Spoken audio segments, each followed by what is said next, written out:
Sometimes life don't break you, it introduces you to the version of yourself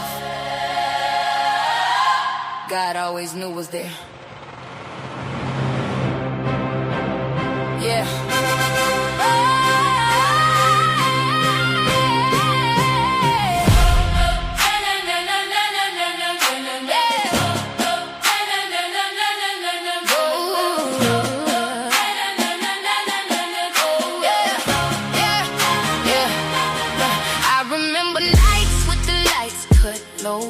Dreams felt bigger than the world I know.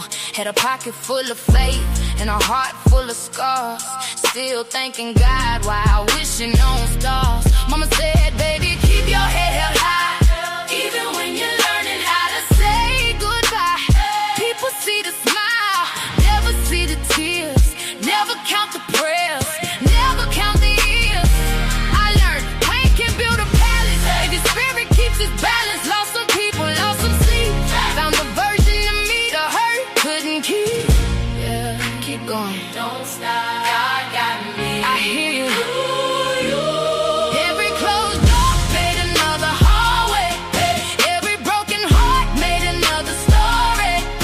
Every setback was preparing glory. I wasn't buried, I was planted. Let's go. I'm gonna find my happy again, even if I gotta cry before I grin. They couldn't steal what heaven put within. I keep rising again and again, again, again, again, again, again, again, again. Find your peace, find your light, keep believing, you'll be alright. Find your peace, find your light, keep believing, you'll be alright. Find your peace, find your light, keep believing, you'll be alright. Find your peace. Yeah. Sometimes healing don't look pretty. Sometimes grace gets real gritty. Sometimes faith sounds like silence. Choosing love over violence. Every mountain made me stronger. Every season lasted longer. But somehow I kept breathing, even when I stopped believing. See, the mirror started changing, not because my face was different. My soul finally caught up with what God already envisioned. You don't need permission to become who you were born to be. That's freedom. Talk to him. That's right. Stand up. No fear. Keep walking. Who told you you were broken? Convinced you your story was over. Who said your value depended on somebody else's opinion? No, no, no, no. You still chosen. You're still worthy. You're still breathing. That means tears and bending hands up. Lift your head. Hope ain't dead. Hope ain't dead. Hope ain't dead. Love yourself. Heal yourself. Trust yourself. I wear my scars like medals now. No matter how, ain't no more settling now. Every chapter built another queen. Every valley made my vision clean. I'm not running from yesterday, I'm thanking it without those storms. I never know how strong the roots could get, and I'm planting seeds instead of pain, teaching hearts how to love again. Maybe that's what purpose is, turning your survival into somebody else's hope.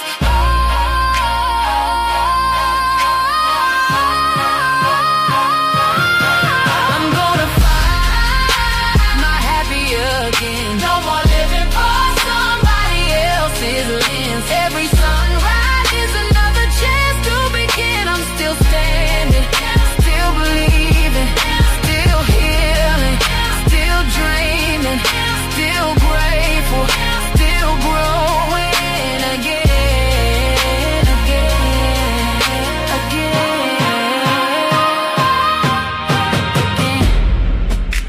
Your beginning doesn't decide your ending. Your pain doesn't erase your purpose. Your losses don't cancel your future. If you're still here, there's still joy waiting for you. Find your happy again.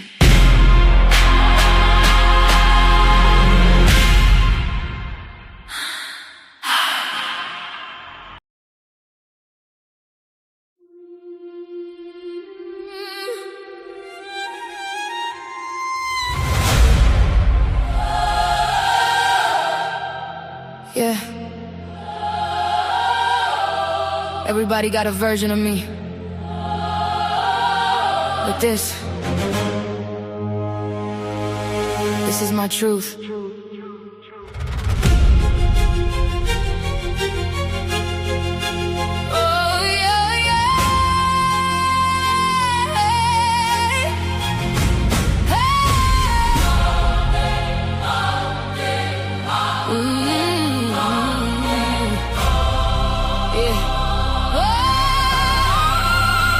Everybody got opinions, never ask me who I am. Read one page, close the book, now they think they understand. They call my kindness weakness, my forgiveness being blind. But I just refuse to let this cold world see my shine. I've been stabbed in the back, still I lead with love. Lost a lot of people, still I look above. I smile through the pressure, I survive the rain. Turn my tears into diamonds, turn my losses into gain. Don't mistake my silence for not seeing. Peep every vibe, every switch, every reason. Real power knows when to leave without making a scene. I'm misunderstood, it's alright. God's still writing every line. I'm more than labels, more than pain, more than every rumor attached to my name. If you really wanna know me, walk beside me, not behind me, not around me. Yeah, I'm multifaceted, diamonds got more than one side. Some days I'm the storm, some days I'm the sunrise. I make my own choices, I stand on my own feet. Can't nobody live my purpose or rewrite my dreams. God gave me free will, I'm gonna use mine. If I stumble, I get up every single time. I answer to my conscience in heaven above, not strangers who mistake my beat for giving up. I won't scream to fit your comfort, I won't dim to feed your ego. If freedom looks different, then let me be different. Still I'm standing, still believing, still becoming. Maybe if we listen before we judge, we discover we all carry invisible scars.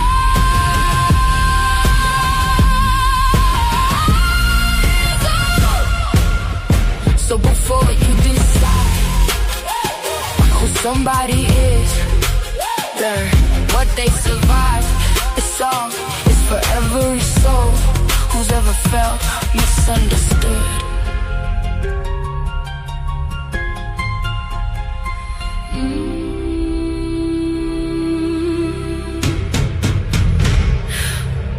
Misunderstood.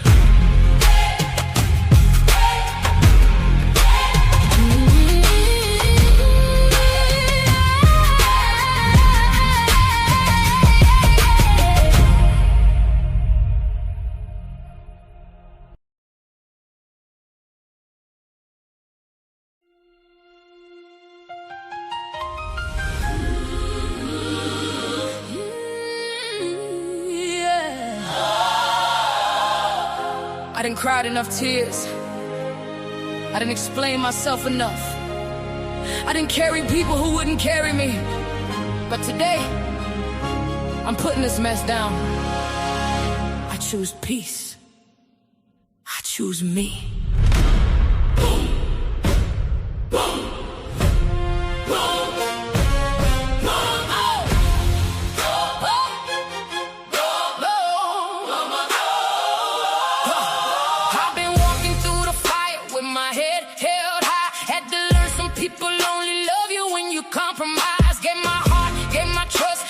Chances by the score. Then I looked inside myself and said, I can't do this anymore. I learned the hard way, everybody ain't your friend. Some come smiling at the beginning just to hurt you in the end. But every scar became a lesson, every loss became a flame. And the woman looking back at me will never be the same. Never again, I said never, you hear me?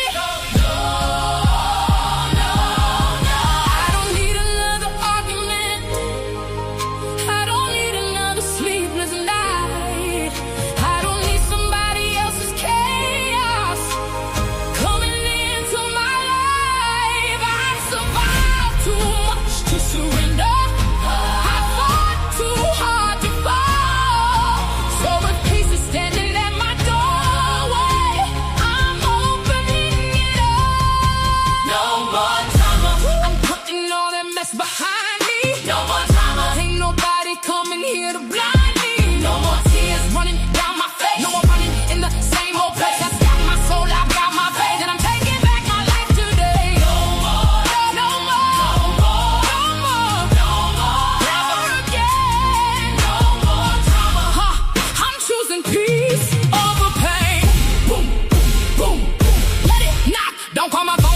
foolishness.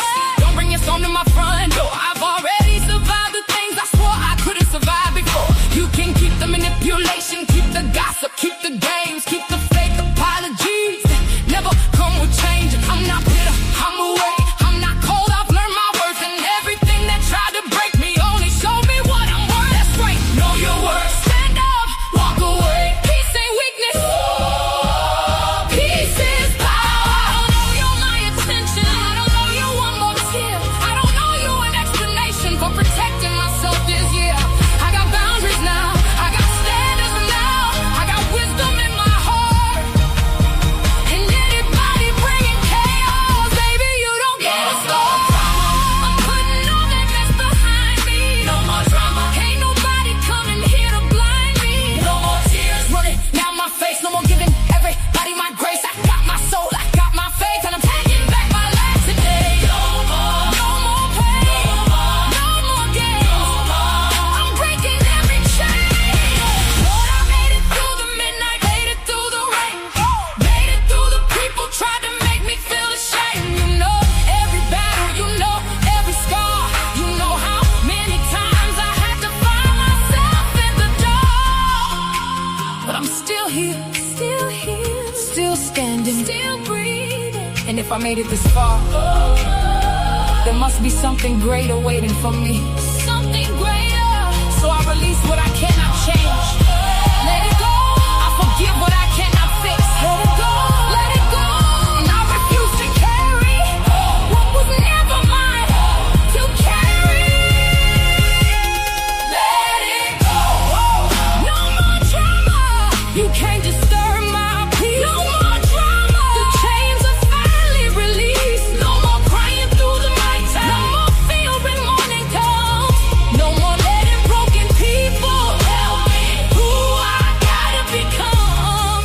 I know who I am. I know who I am. I survived the fire. I walked through the storm. I lost some people, but I found myself. I found myself. Tell 'em I ain't going back. Not today, not tomorrow, not ever. Not ever, not ever, not ever, not ever. Who owns my feet? I do. Who owns my future? I do. Who decides my worth? I do. Who gets to walk through this door? I do. Give me what are we leaving behind? No more, no more, no more, no more, no more. I got peace, I got purpose, I got faith, and baby, I got my life back. Home, peace is expensive. I paid for mine. No more. No more, no more, no more, no more. No more, no more, no more, no more. No more. No more. No more. No more. No more drama.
Hey y'all, what's up? What's up? What's up? It's your girl Golden, and we are back with another live. I hope you all are having an excellent day in whatever respective time zone it is you're in, whether it's morning, afternoon, evening, or night. It is about 3:24 p.m. here Eastern Time in the Carolinas in the United States. And child, we've been having a great day over here. We've been outside a little bit, getting some sunlight. You know what I mean? because it was not as hot today as it has been. So we was out there a little bit. But I hope you all are doing well. We got a few things we're going to talk about in our housekeeping, but we have an excellent conversation that we're going to have listening to Niecy Nash being interviewed by Keke Palmer. And it's a great conversation, and we're going to add into it, y'all, as far as what we think about some of the things she's talking about. And y'all know, of course, I have my lovely co-host here with me, Imani. And so I'm gonna go ahead and bring her up, and then we're gonna get right into it. So Imani, girl, what's going on? How you doing? How you feeling? What's the tea? Can you? Yeah, I'm good. I'm good. It's been a bit cooler here today as well. So I had a little afternoon nap and yeah, I'm feeling good. Feeling good. Took the dog to the park and that's about it. Had a quiet day. But I had some other work to do, so I was working in the background. So yeah, but I'm good. I'm good. Oh, that's good. Quiet days is always good, girl. Yeah. Yeah. I mean, I don't know though. I must say, can I just say, that's right, Fever Goddess. I was probably working on my secrets COINTEL pro shit that they all think I'm doing. Child, I See, I can't was getting believe. my agents together and assembling them to go and attack their YouTube chats because they're so interesting. Girl, I cannot. I'm just like, okay, all right, yeah. We got a whole operation going on. You know what I mean? That's what it is. But the things that people say, you just can't take this stuff seriously. But yeah, I'm glad that you're having a good day, and it's cooler Yeah. there because I know y'all had kind of a heat wave, and we was having a little bit of a heat wave too here. So yeah, the weather's not too bad today. You like that track, V Goddess? You like that song? That's what we dedicate to them. Stand up, mm-mm-mm-mm-mm. Stand up, mm-mm-mm-mm-mm. Stand up. Yeah, Ludacris. Oh my god, I cannot. But girl, before we go ahead and get into the No, live, let you me know, just the say one more thing to V Goddess. She does a good impersonation of my voice. I got to tell you, you're very good at impersonations. She does do a good impersonation of me. You should hear it. She is good. No, it's no, honestly, no drama. She does do good impersonations.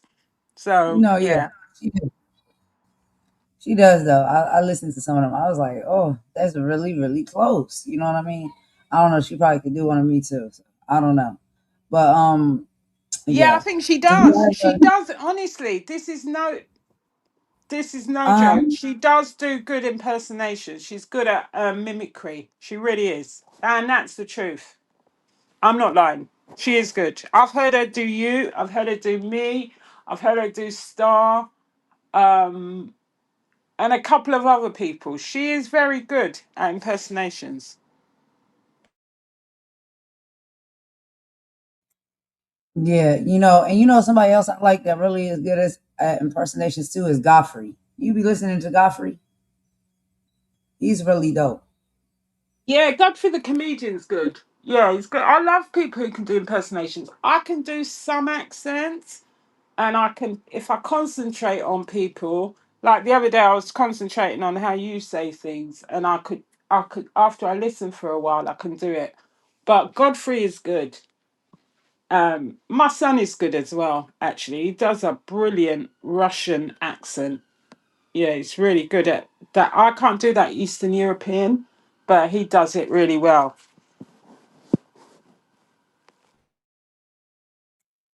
Yeah, Godfrey does. He does do some really good impersonations. I know Swift was saying he's funny, but he be tripping sometimes. Sometimes the things he say could be, it's like, eh, you know, it's his thoughts, his feelings, or whatever. Some of the things he say I agree with, some of the things I don't. But you know, that's a whole nother conversation for a whole nother day. But his comedy is as far as the impersonations are really really good.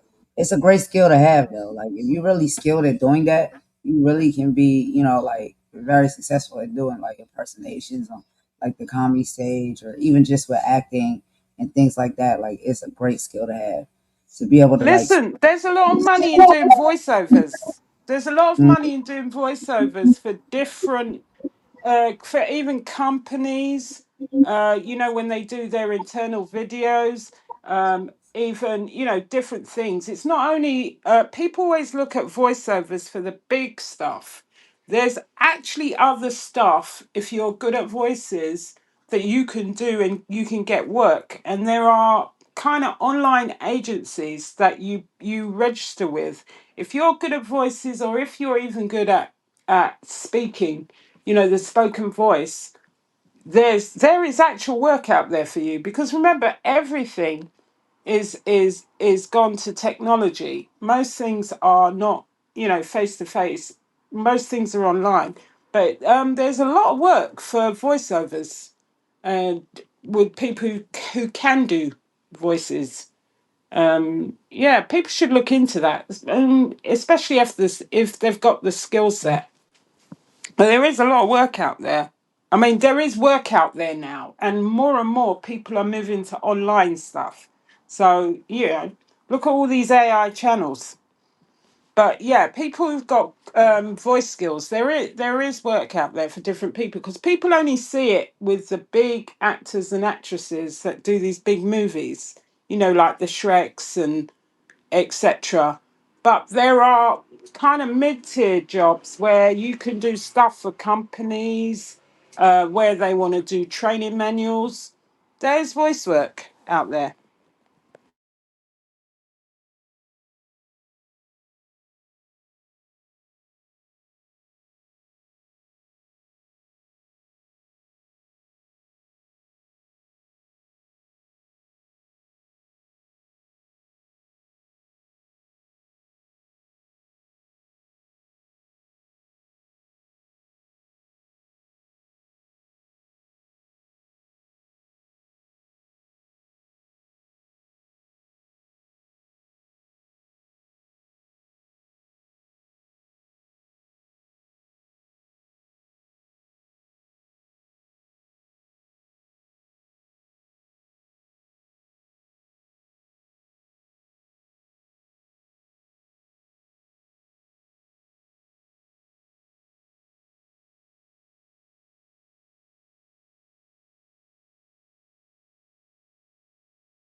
All right, y'all. Can y'all hear me now? I am back. I'm so sorry. This StreamYard is acting really, really weird. So it was like no sound for just a bit.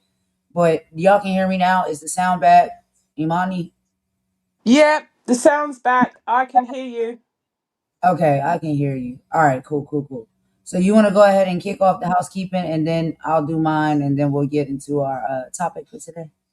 Oh, housekeeping. What are we doing on the housekeeping today? I haven't really got anything. I think I excelled myself yesterday with my little impression. Um, I don't know. I just think that, there's a lot going on around the streets. I've been, watching and listening to a few people, and, I just think people are looking, well, there seems to be this push for people seeking unity and a bit more peace.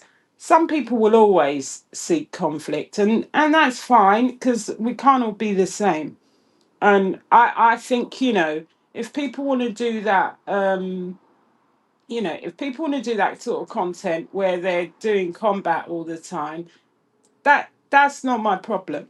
The problem I have is the nasty vitriol, the attacking people's personal lives that have nothing to do with anybody. Like I said, someone was talking about my US sister who is not on YouTube, who I've not had a conversation with anybody about. And it's only when someone went and looked me up that they found out that I've got a sister that lives in the States. And then someone is talking about my sister when I've never even talked about anything personal about them. I don't know if they've got a husband, a wife. I don't know what their family dynamic is. And my problem is that's creepy to me. Because why are you interested in me and I don't give a fuck about you, who you are, what you are, or where you live? I find that so intrusive. This is YouTube. Only thing that you should concern yourself about is what people say on this platform. When you're going into people's backgrounds who you don't know, who you've not even met because you want to know about them, you got problems. You got problems because you're supposed to keep it to what goes on this platform. And let me tell you, if anybody starts looking into my family, yeah, that's when you will see the real me.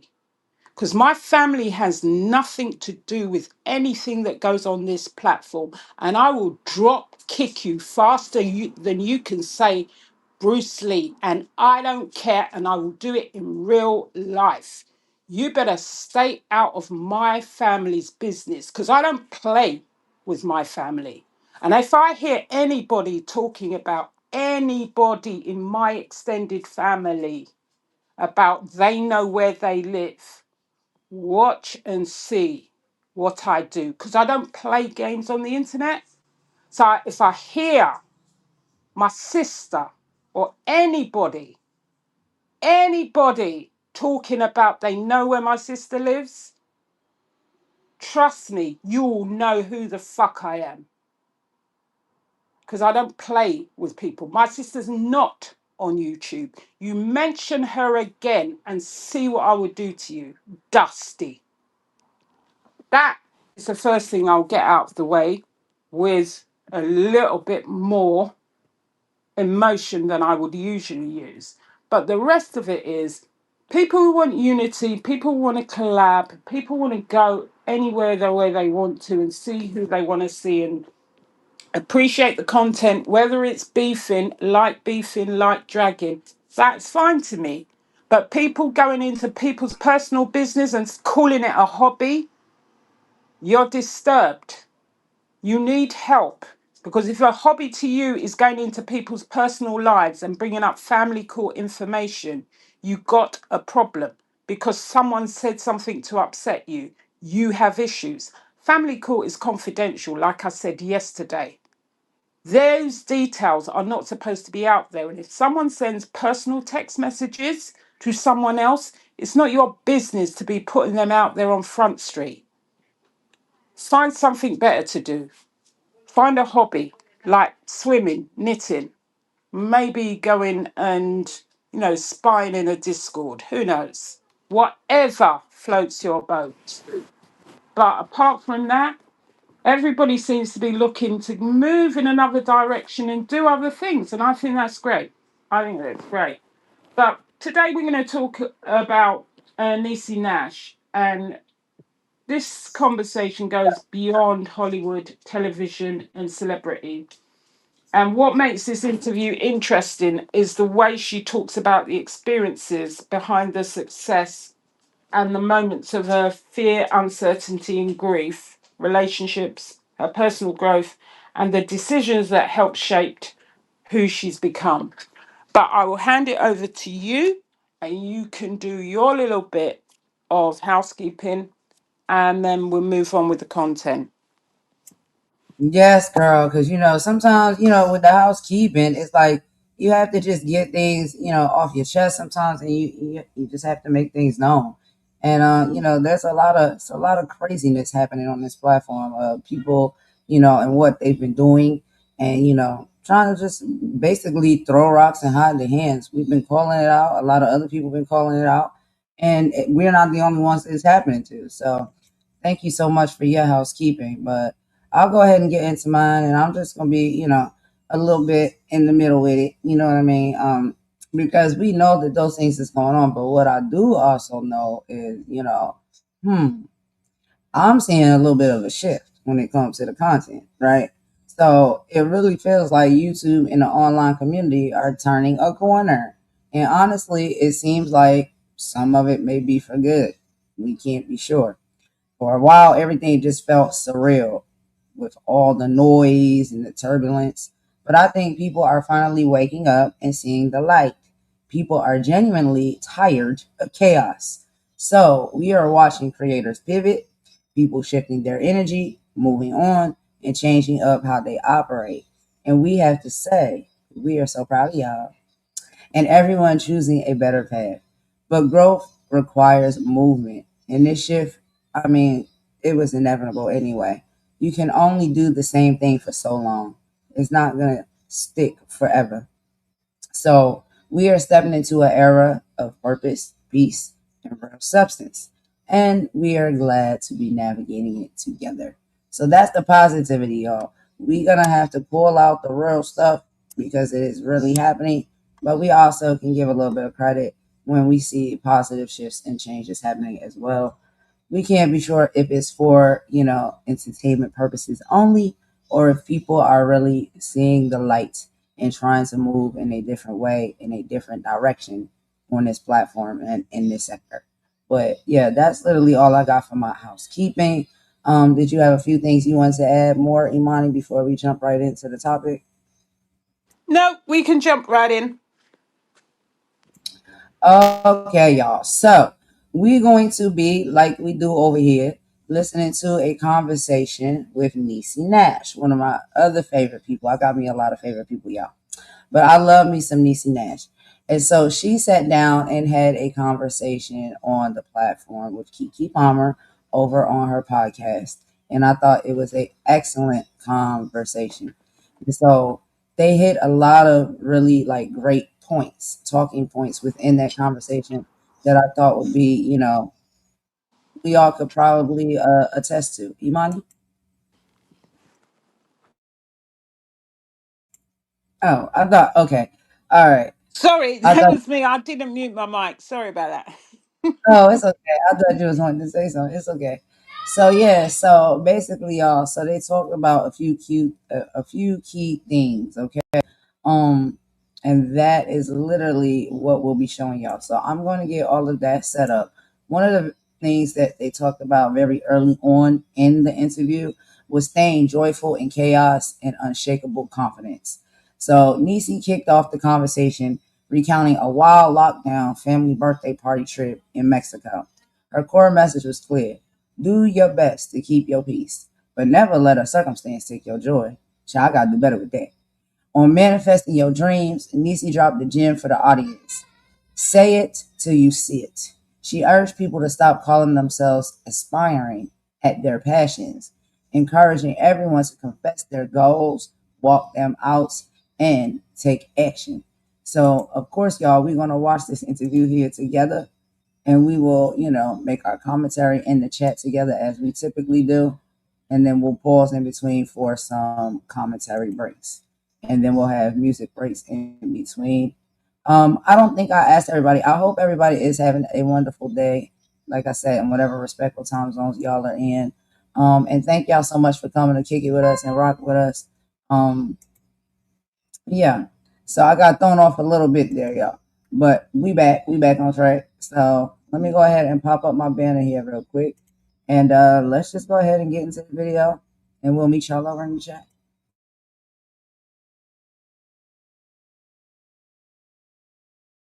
Is. From Reno 911 to Claws, from Ava DuVernay's When They See Us to Ryan Murphy's Monster, and now All's Fair. Her resume is long, and her range is undeniable. But beyond the credits, she chose love in 2020 in a way that felt like a plot twist written just for her, showing us that bold, authentic joy looks good on a grown woman. There is no stopping NIECY NAsh-BETTS, and today we're getting into how she built this life, how she stands in it, and how she keeps it real. And what better place to do that than right here? Because, baby, this is Keke Palmer. Please welcome to the show one of my favorite people, NIECY Nash. My girl. Yeah. And I knew you was going to come upstage and be on my own show. No, what are you talking You about? look You look so amazing. good. Body is banging. My girl. I'm so happy to see you, boo. Hi, Toots. Okay. So wait a minute. You were just in Mexico with the cartel stuff, girl. They had you locked up in the room. Yeah. Zoinks. Zoinks. It's Yeah. definitely giving zoinks. Were Yeah. you scared? Or were you kind of like, I'm going to be all right? Like, You know what made me nervous was I was there with my family, all my children. Yeah. My mom was there. And the thing that gave me the most pause was their reaction. Because you want to feel like all of these people are out here for my birthday. And the next thing you know, this happens. And Yeah. so there was some in tears, like, oh my God, you had some that just, were a little shell shocked, like, what is happening? Mhm. You know what I mean? And I let each of my family members bring a friend, That's fabulous. and that turned into, I need to call my mama. It was just a lot I need going to call on. my mama. It was a lot going on. I'm so glad you were safe, though. Me too. And the main thing was do your best to keep your peace, but never let a circumstance take your joy. So we had to pivot. Because we were supposed to go on a boat excursion and we couldn't go because we, had to stay shelter in place. And it was like, okay, well, what's the plan B? You know what I mean? And family talent show, you know what I mean? Yeah.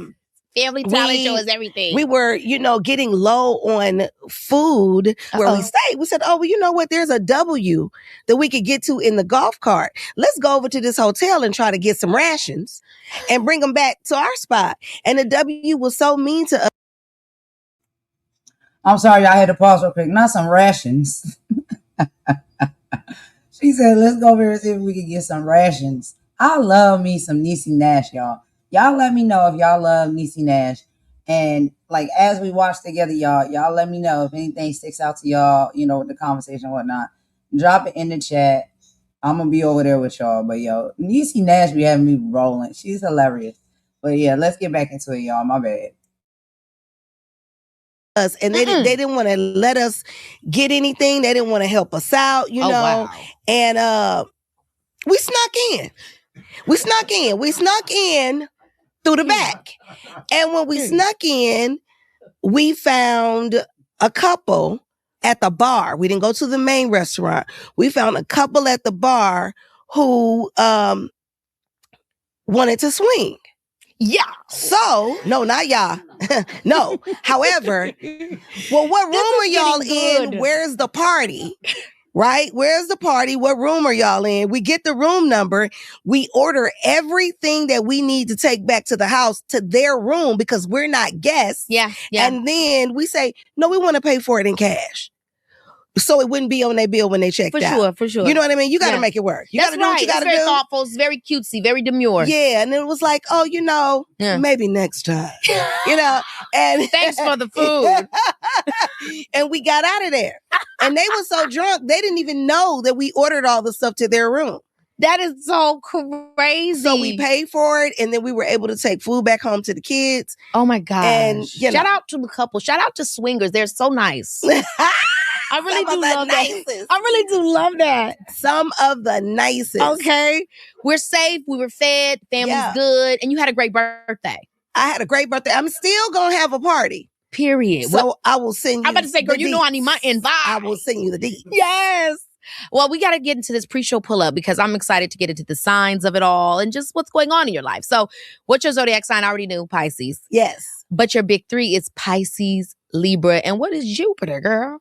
Well, your rising is Jupiter? Yeah. I had my chart professionally done. What the hell do that mean?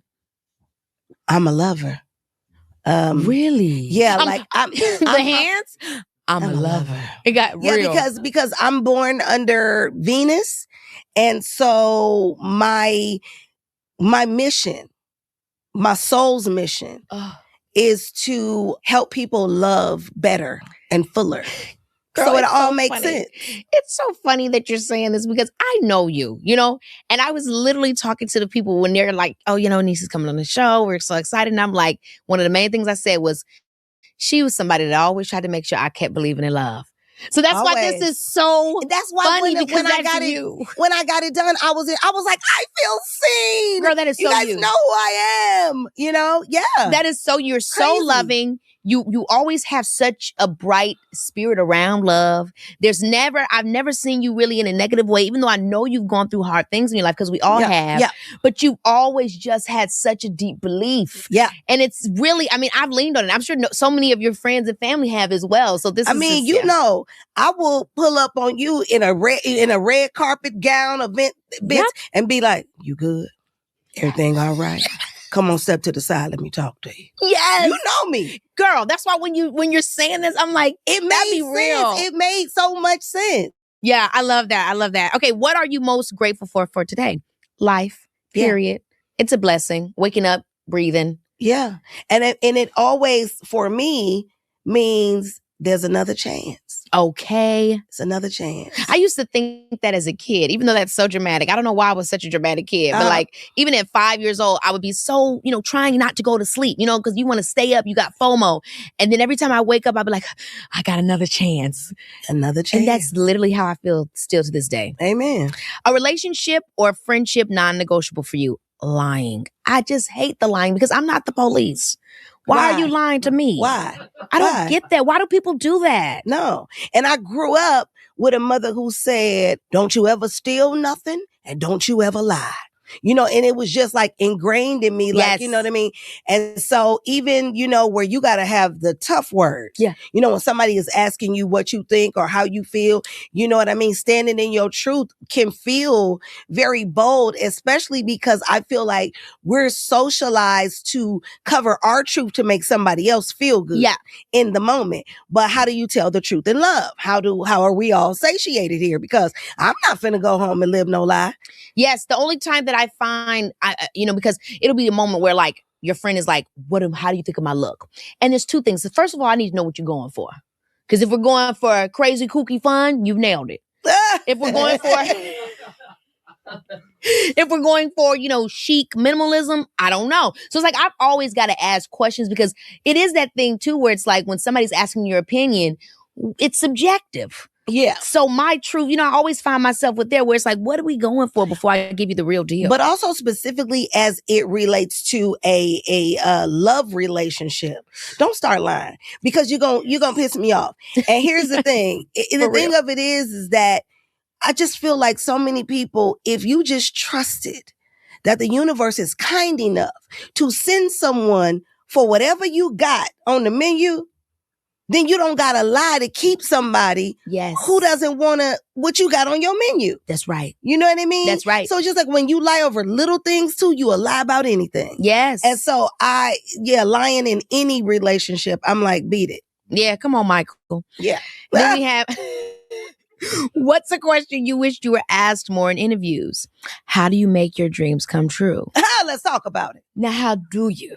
Well, there's a few steps to the process. First of all, you believe what the Most High has written on the canvas of your imagination. Yes. How you see yourself. What was that dream that was implanted in you? You got to believe that first, because this is why I often say it's not called mama esteem and them esteem and us esteem. Because ain't nobody got to believe it but you. So you got to believe that thing, right? And then you got to put belief into action. Right? So what does that look like? Two things. One, you keep confessing it. You say it till you see it. You understand? I hate when people say, I'm an aspiring actress. I always say, stop right there. And I'm going to ask you, what do you do again? And I want you to confess very boldly, I'm an actor. I'm an actress. I'm a this. I'm a that. I'm a butcher, a baker, a candlestick maker, whatever it is. Confess it, right? And then walk it out. What does that look like? You know, you're not going to become the thing that's implanted in your in your subconscious or conscious by laying in a hammock and eating a hot dog.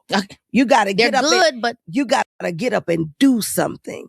And little steps towards your dreams is still progress. yes. So every day, do something. I love that. And it's so important when we go back to the beginning of what you said with the whole self-esteem, because I think that's the biggest thing that we must feed in order to even follow some of those steps. Yeah. And I know I have more questions here, but just because we're here, I want to ask you, what are some self-esteem builders that will help people to even get to those other few steps that you were talking about? Well, first of all, you got to watch the company you keep. Yeah. You know what I mean? Because everybody in your life is not for you. You know what I mean? Some people just come because they want to suck up your vibes and your energy. Some people come, they beg so much their hands look like cups when they coming. Some people, you know what I mean? Some people don't want to see you win, but they just want to be around to peep it. Yes. You just never know. And so you got to watch the people who you hang around. You know what I mean? And, Sherry my best friend is Sherry Love Shepherd. Sherry. So Hey, example, Sherry. if Sherry said something that was down about herself, my response would be, watch your mouth and watch what you say about my friend. Mm-hmm. My friend is not that. Have a glass of act right and get it together. Now repeat what you just said. Mm-hmm. People who will put a battery in your back and encourage you. So you got to be around like-minded people. Yeah. You know what I mean? That's really important too, because I've realized in my life sometimes, and I guess it's a human thing, especially if we don't also often feel like we've been recognized for what we've been through or what we've endured. Mm-hmm. But you can have people that absolutely love you, but the recognition that you have with them is based in your past hardships. Mm-hmm. And they can't move forward with you out of that. And so it's like every time it's like, okay, great. Thanks for recognizing that. But can we move on? Yeah. Like, why do All right, y'all, we're going to stop it right there for a quick commentary break. That last part right there, can we move on? But no, so many good things was said within that little segment right there. So Imani, I'll let you go ahead and kick it off. What are some things that stood out to you as far as the conversation or whatnot and what they were talking about? I just wanted to ask a quick question. Where did she say they were on holiday when they met the swingers? Whereabouts were they? Child, not the swingers. At the beginning, it was no, Uh-huh. because I thought that was really funny. That part of the beginning story. Do you know where they were? Let me see. Hold on. Because I don't remember, child. I really don't. Because I was looking at the chat. So hold on. So you said they was on a vacation and they was trying to get in connection with some swingers. No, they met some, but they didn't know. They were in a hotel room, and then they ordered some stuff. Didn't you hear that part? Anyway, don't worry. No, I'm because I sorry. thought. There was something going on in the chat. So I was trying to be in the Yeah, chat a little yeah. bit. No, I just wondered what country they were because no, the reason why I was going to say this is because this has happened to me and my I think BF. wait. I think it was a birthday trip to Puerto Vallarta, Mexico. So they was in Yeah, Mexico. Yeah. yeah, because this has happened to me and my BF. Weirdly enough, a couple of times on a holiday, and I am the one that never picks up on it. It's like we'll get people come and sit next to us. It happened in Thailand, and it happened in where were we? Can't remember. We went somewhere else. And he was telling me, did you not see that they were a couple of... And I'm like, no, I just thought they were a friendly couple. I mean, no disrespect to anybody who swings, but it's kind of like if you're not looking for it, you don't know it. That's why I was laughing at their story because even in the UK, there are particular areas. This is so weird to me. I mean, what was even weirder was one of my bosses lived in the area. That the way you mow your lawn or prune the bushes round your lawn says whether you swing or not. So I, as a joke, because I knew he lived in an area where that happened, asked him about, do you prune your, mow your lawn or prune your bushes and I mean bushes as in trees, in a particular way? And he said, oh, so you know about the swingers in my area. I said, is it really true? It's just weird, some of the stuff, but that is just slightly off piece. But I thought that story was funny because they went and ordered so much food on them and then left them to it. But yeah, it was a funny story. But I think, there are a lot of gems in this first part that she talks about. She talked about, keeping her peace and not allowing the circumstances to destroy their joy. And it's a lot of stuff about resilience, authenticity, and love. And it shows that she can respond to a crisis by really quickly adapting, rather than surrendering what could have been, could have made it a horrible experience. So I thought that part was funny. But the second part, where she starts to talk about being conscious of who surrounds you. And you and I've had this conversation many, many a time. I've had friends of mine that have been around me for years, and we've rarely had fallouts because anybody I've fallen out with that bad is no longer in my life. And the one thing we do, males and females, is celebrate one another's success, because we've all done different things in our careers. We all, encourage and champion one another. And anybody who doesn't celebrate your successes means you no good. And they're not people that should be around you. And I don't have, I would honestly say, you can have people who are permanent pessimists in your life, but I don't have people who don't mean me well. I have people who can tell me when I'm wrong, who can celebrate me, tell me when I'm right, and tell me what's not okay. And we're all like that amongst my friendship group. We're honest and true to one another. And if we don't like what somebody does, we can turn around and say it without it being an issue. And and we all celebrate individual success. We commiserate with people, with any failures that may happen or any things that are down. We don't revel in someone having bad luck, and we're always there for one another. And I don't and that is like my friendship group is my family. They're like my family, because you don't need people around you who don't appreciate you, who don't want you to be successful, who are jealous and envious of you. I don't have people like that around me. And if I have, I've got rid of them quickly, or they're people that I've had to have around me because they may have been work colleagues, or in some other fashion I've had to be around them. And this is what I've always said: when I don't like people's energy, I get them away from me, because you got to have like-minded people around you, because they will encourage you in your success. They will correct you when you're going down a wrong path, and they will tell you the truth, the whole truth, and they won't give an ish whether you like it or not. And those are the sorts of people that I have around me. And I think it's even important when you do stuff, even on this platform, if you collaborate with people, you collaborate with people that, that want you to do well, and you want them to do well, and you help people, if they need it. And you don't have to be the forever friend to everybody, but there are a few people.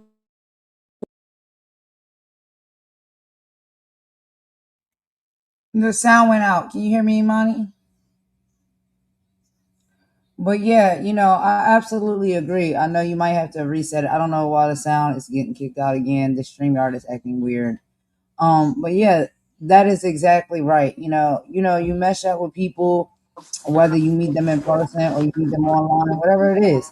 And it's like you just rock with your people. You know what I'm saying? Like it seems like it's too easy to do. You know what I mean? But for whatever reason, there's difficulty happening, on this platform and in this sector. And I think a lot of like disconnect with people too also came from like, being in the 2020 pandemic and, with the CVID and all of that.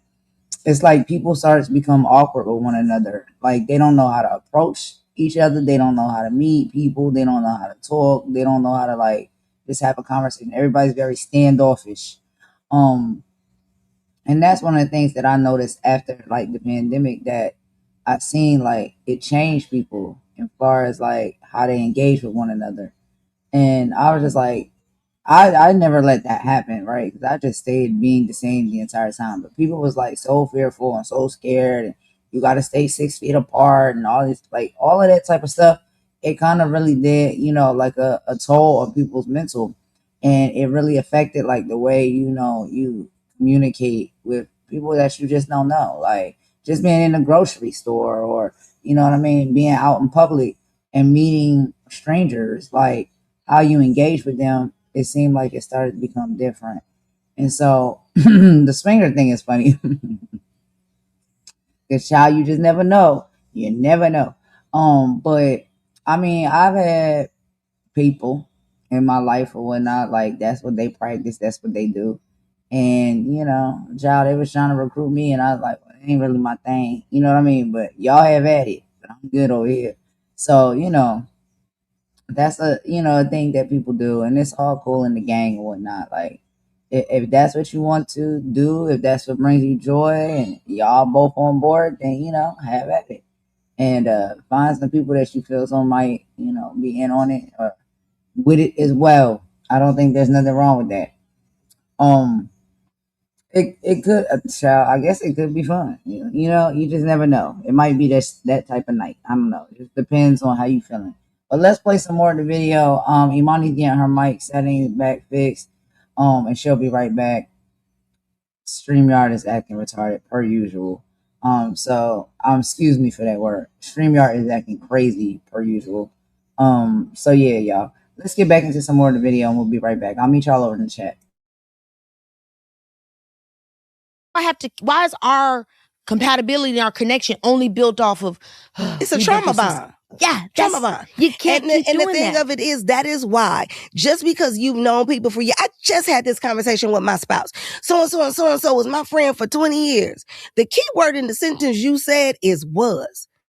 Because a person is not showing up the same way, it means you're either there for a reason, a season, or a lifetime. And the lifers are very special. They are. And it doesn't mean that you have ill will for this person. It just means you've outgrown each other. And how come every time I come back from over your house, I feel drained? I'm exhausted. Nothing has changed. I'm tired. We still talking about this bum for years and years, and you haven't left yet? It's like Girl, a lot. stop asking me what I think.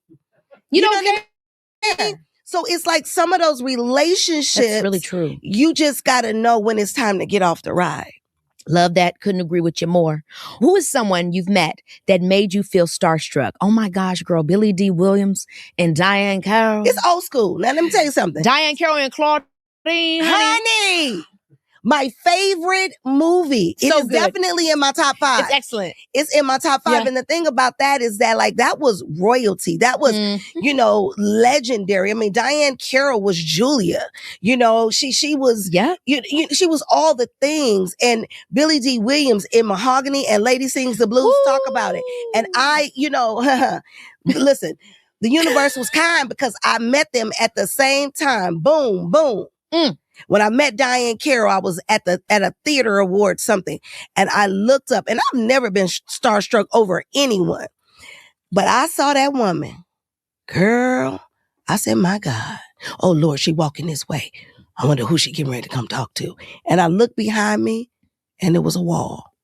I said, she's still coming.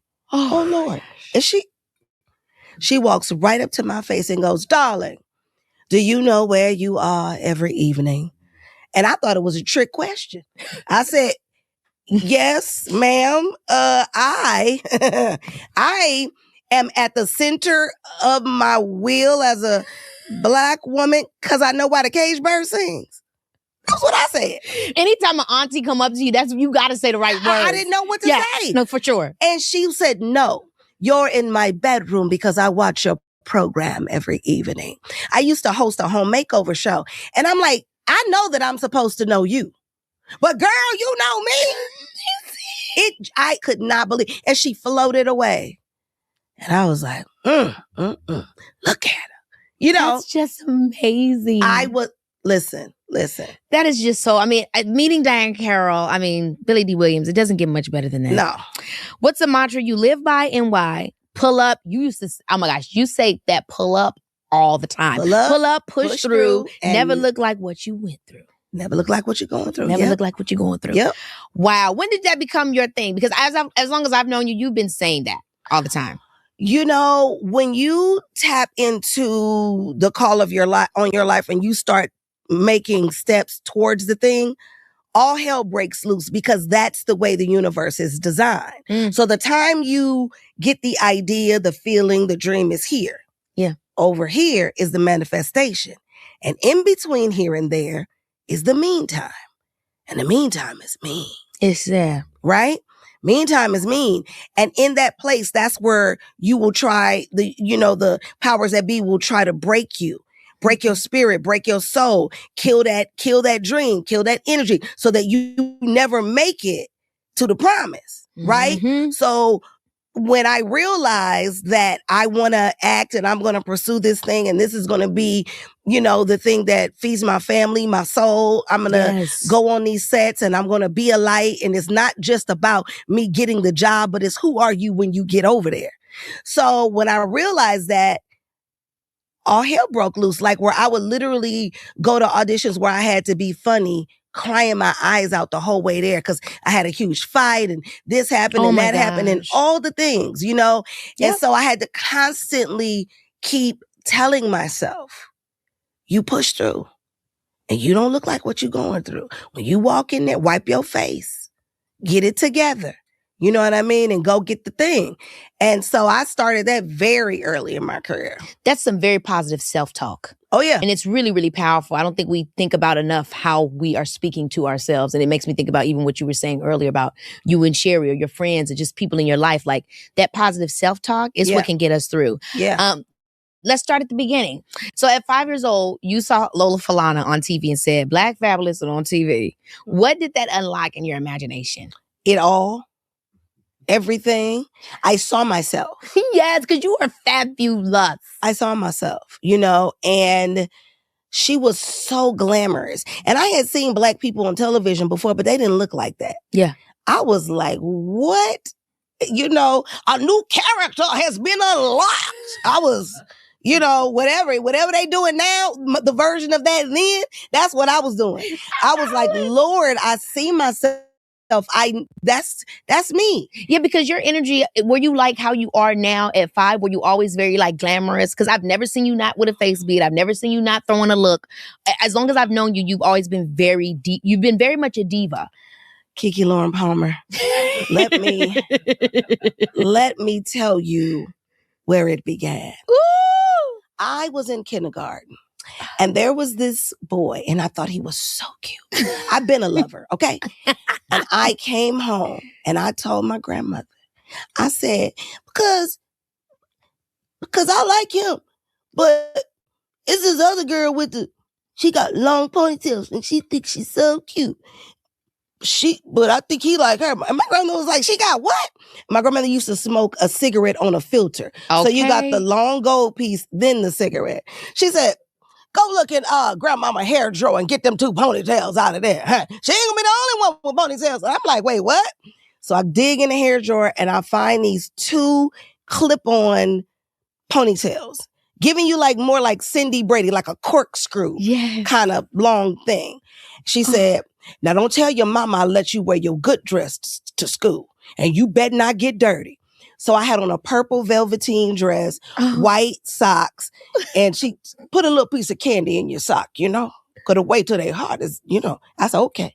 Put a candy in my sock, have my black leather shoes on, and I wore my rabbit jacket. See, back in the day, y'all don't know nothing about that. It was like a little patch where they got all the little fuzzy pieces off a rabbit and put it together and so made you a cute. jacket.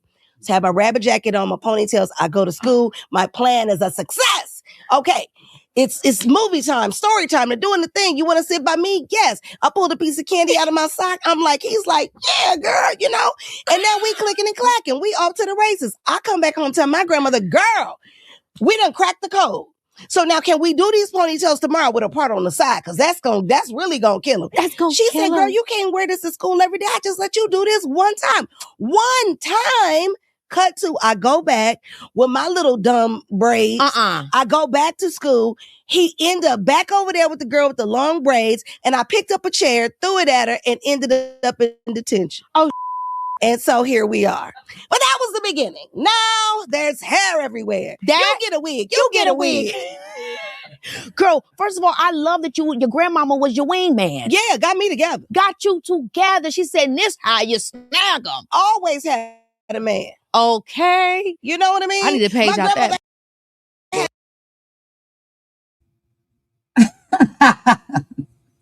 Yo, I sit here rolling the whole daggone time, child. I'm telling you for real. This part right here, as far as with the grandmamas and how them grandmamas get down, she ain't telling no lies. It literally be like that. They will give you the advice, right, to go out there. They are not playing. But Imani, what you think about this segment right here? This is so hilarious. And the thing with DC Nash is because she is like a comedian, it's like it's funny, it's hilarious. Like even her just telling her story is hilarious. So what did you think so far about some of the things she talked about in this segment before we go on to the next part? You can unmute, girl. If the sound is Sorry, working. sorry, sorry, sorry. Okay, Yeah. all right. Yeah, listen, I mean, she talks a lot about, she did say earlier that self esteem begins with being conscious of the people who are around you. And her grandma gave her a lot of, it sounds like, I mean, which is a lot of our elders, they give us the tools to navigate through things. And I thought that was funny. You know what I thought was funny was when she said her grandma smoked a cigarette with a filter, because I remember when that was something when I used to see people with that filter and that cigarette. You see, you used to see people on the films with cigarettes with filters. I used to think when I smoke, I'm gonna have one of those. And I remember when I did start smoking cigarettes, that I just thought it's so naff. It wasn't so, it seemed like it was so sophisticated. It just looked weird, when you got older. So I thought that was quite funny. What the thought of the filter on the cigarette, which decreased the amount of tar that you got. But that was funny to me, was because that is a picture that I think of when you remember some of the, and even when you see those classic films with those women with long Yeah, gloves and I was just about to say that. yeah, the Why long is it gloves that they every always classic, had. Yeah, and I every always used to classic think, movie, they always smoking a cigarette. The women yeah, and the men. It don't matter. yeah, you always thought, I want gloves like that. Who the hell would have worn those? My God. But yeah, they always look so sophisticated with the long cigarette. And it's the fact that yeah, she talked about, the other thing she talked about was meeting art. One of my favorite films, which is obviously about Billie Holiday, was Lady Sings the Blues, and meeting Diana Ross, Diane Carroll, and Billy D Williams. I mean,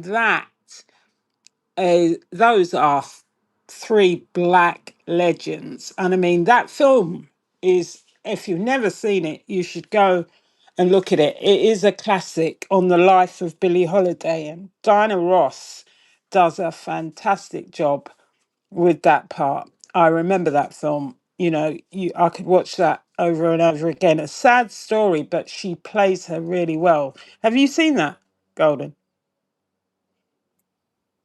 You talking about in Lady Sings the Blues? Lady Sings the Blues. Yeah, Yeah, I seen that because I watch the classic movies and stuff with Mama, and so yeah, I love that. That's a really really good movie. I think that I would be probably because I'm not typically someone I would say is starstruck, but I think that I would probably be starstruck if I met Diane Carroll and Billy D. Williams. Like I really feel like I would. Because like they're classic actors and actresses, and it's just I don't know, it's something about it hits different. It's just like it feels like it's an honor, you know what I mean, to like be in their presence because they really were the trailblazers, when it comes to like black movies and actors and actresses, and how like they really laid down the line as far as like what they would accept and what they would tolerate and what they wouldn't, so they paved the way, for the individuals that's coming up now that want to be actors and actresses, or at least in Hollywood and the scenes or whatever. Like a lot of the things that they did paved the way, and that was in a time where it wasn't popular to speak up. You know what I'm saying, for what's right. And what you feel as though you equally deserve as a black woman and a black man. But they decided to do it anyway, and they played like some really, really epic roles in some of the classic movies to like really tell the story and bring it to life, so we can see, how things were at that time. So I think I would be yeah. starstruck too. Yeah, yeah, yeah, Yeah, yeah. yeah. I mean, I think it was great, but there were some real gems here when she talks about outgrowing people without necessarily hating them, and people being in your life for a reason, a season, but not necessarily a lifetime. I thought that they are key lessons that if you're not liking people who are around you, or how they move, or even they don't what they want does not go with where the direction you want to take. There's nothing wrong with leaving people um, behind, especially as she says, if you feel emotionally drained after spending time with certain people. And that's the thing that I was trying to say, I think I got cut off, is about the energy that people bring to you. If it's not good for you, there's nothing wrong with letting people like that go. And her personal mantra, which is pull up, push through, and never look like you went through, I think that's a great mantra to have, because sometimes when you're pursuing stuff, there's difficult in between time, between having the vision and achieving your vision. But she always says, not say I want to be, is say I'm going to be. Put speak it, speak what you want. Don't be doubt. Don't doubt, and that there's nothing wrong with being confident that you're going to make it, or you're going to make it to where you want. And she talks about seeing Lola Falana on television, which gave her the vision of black glamour. Um, and then the story about the grandma is so funny. But we were talking about this when I was saying to you that you know, when we were younger and we wanted to have like takeaway, takeaway. I remember, asking my mother for McDonald's, and we didn't grow up. We weren't well off. There were, she had a few children, and she used to say, "I'm not paying that money for that burger. I'll give you my version." And she would get, two hunks of bread, lettuce, tomato, and a great big, but make her own burger, and then give it to you like it was, you know, a Big Mac. And I'm like, but the bread is, but the roll, the bap, the roll isn't square. And she said it's just the same. You just put ketchup on it. And, it was just funny, those things where Not they would just adapt. Yeah, my mum could make anything. She was like, I can't afford to buy that. I can make that. And then out came the sewing machine, and you say, but it doesn't say, you gonna wind up looking like Mum, you're yours going says to Noke. Yours says Noke, not Nike, not Oh, Nike. that's And I'm like, But it was funny, those things about how they adapt everything for you. They were so they could, they were really, really inventive in the way they used to do that. But the best one was my, she didn't want to buy, because we couldn't afford it. She couldn't afford it. There were six of us. So buying McDonald's for six children was a lot. So she would make her own version. And believe you me, it looked nothing like a McDonald's hamburger. But those are the funny things I think about, the spending time with your elders and thinking back to those things that they couldn't afford. Yeah, for sure. You know what I mean? That's all you were saying, like the clothes and stuff. I was like, not you, Theo from the Cosby Show. Your parents would have you out here looking like one arm up, one arm down, sewing you up a shirt or whatnot, and be like, it's just as good. It's like, no, it's really not. But okay. And then when you go to school, they don't understand like the kids is gonna try to clown you when you wearing stuff like that. So you gotta navigate through all of that too. So it's just like it is what it is. But like for the most part, it's like they doing the best that they can do because they want you to have stuff, but it's just like they might can't afford what it is you want to have. But they gonna try to get it as close as possible, and you be sitting there like this is not it. This is not it. It's not the same. But it's from a place of love, child. We all done been there. We all done been there. But that's hilarious. But let's go ahead and get into some more of the video, y'all, and we'll meet y'all over in the chat. Or you Yeah, can it go was ahead. always just one last thing. It was always from a place of love. I mean, they could. I mean, they tried to do that. Even if one sleeve was longer than the other when they finished making it. And it didn't look like the Nike tracksuit that I saw. It was Noki. No, no, no. I'm only joking. And they swear they was doing something. You be like, yo, no, this is not it. This is not what I wanted. Especially when it be like school is just starting or whatnot. So you like, yo, I need school clothes and stuff like that. Child, they can get you something, buy it from someplace or make it. You be like, seriously, like I'm not trying to go to school the first day with this day on some outfit that you made. But hey, I appreciate it. I love it. I love you for making it.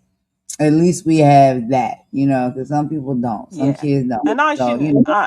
I shouldn't say that about my mother because she was a brilliant dressmaker. It was, it was just it's just I our wish style. I wish Like, I could. I wish I style. was as skillful as her now. But I remember that I hated having clothes. I mean, when I think of the stuff she used to be able to make, she could make, the stuff for the school uniform. She could knit, she could crochet.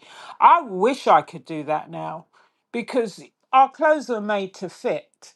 You know what I mean? And where do you get things that fit you, made to fit stuff? I mean, she was brilliant. And I just remember having to stand there while she pinned up, the Yeah, material. But it was yeah. like, I think that we just hated it because it wasn't bought from the shop. That was all it was, really. That they didn't buy it from the shop. I mean, don't get me wrong, some of her attempts at some of the fashion was not quite. But she was a brilliant dressmaker. And, I wish I had. I mean, don't get me wrong, when I was younger, I used to do dressmaking because she kind of taught us all to do it. But I wish I had the time that she had, as well as working, as well as looking after children, to do what she did. You know what I mean? Exactly. And I was watching the interview earlier, and I don't know, I might put that up for some content because it was a great conversation.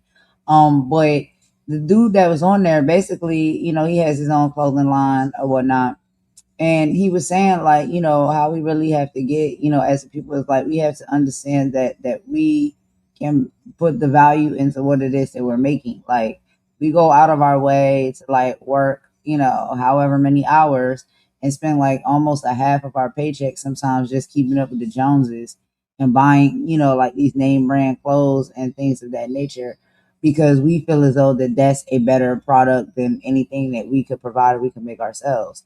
And just like you said, like your mom was like, like a great seamstress.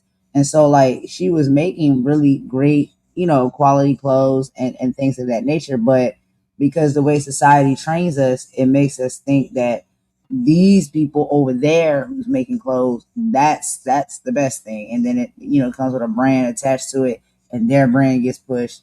And it's like you want to have that because they tell you that that's the best thing that you can have. But who's to say that, right? Like, who's to say that if your mom, she was a seamstress and making dresses and stuff, she could have, you know what I'm saying, like a predominant dress or just fashion company herself. That, I mean, that's what fashion creators are. You know what I mean?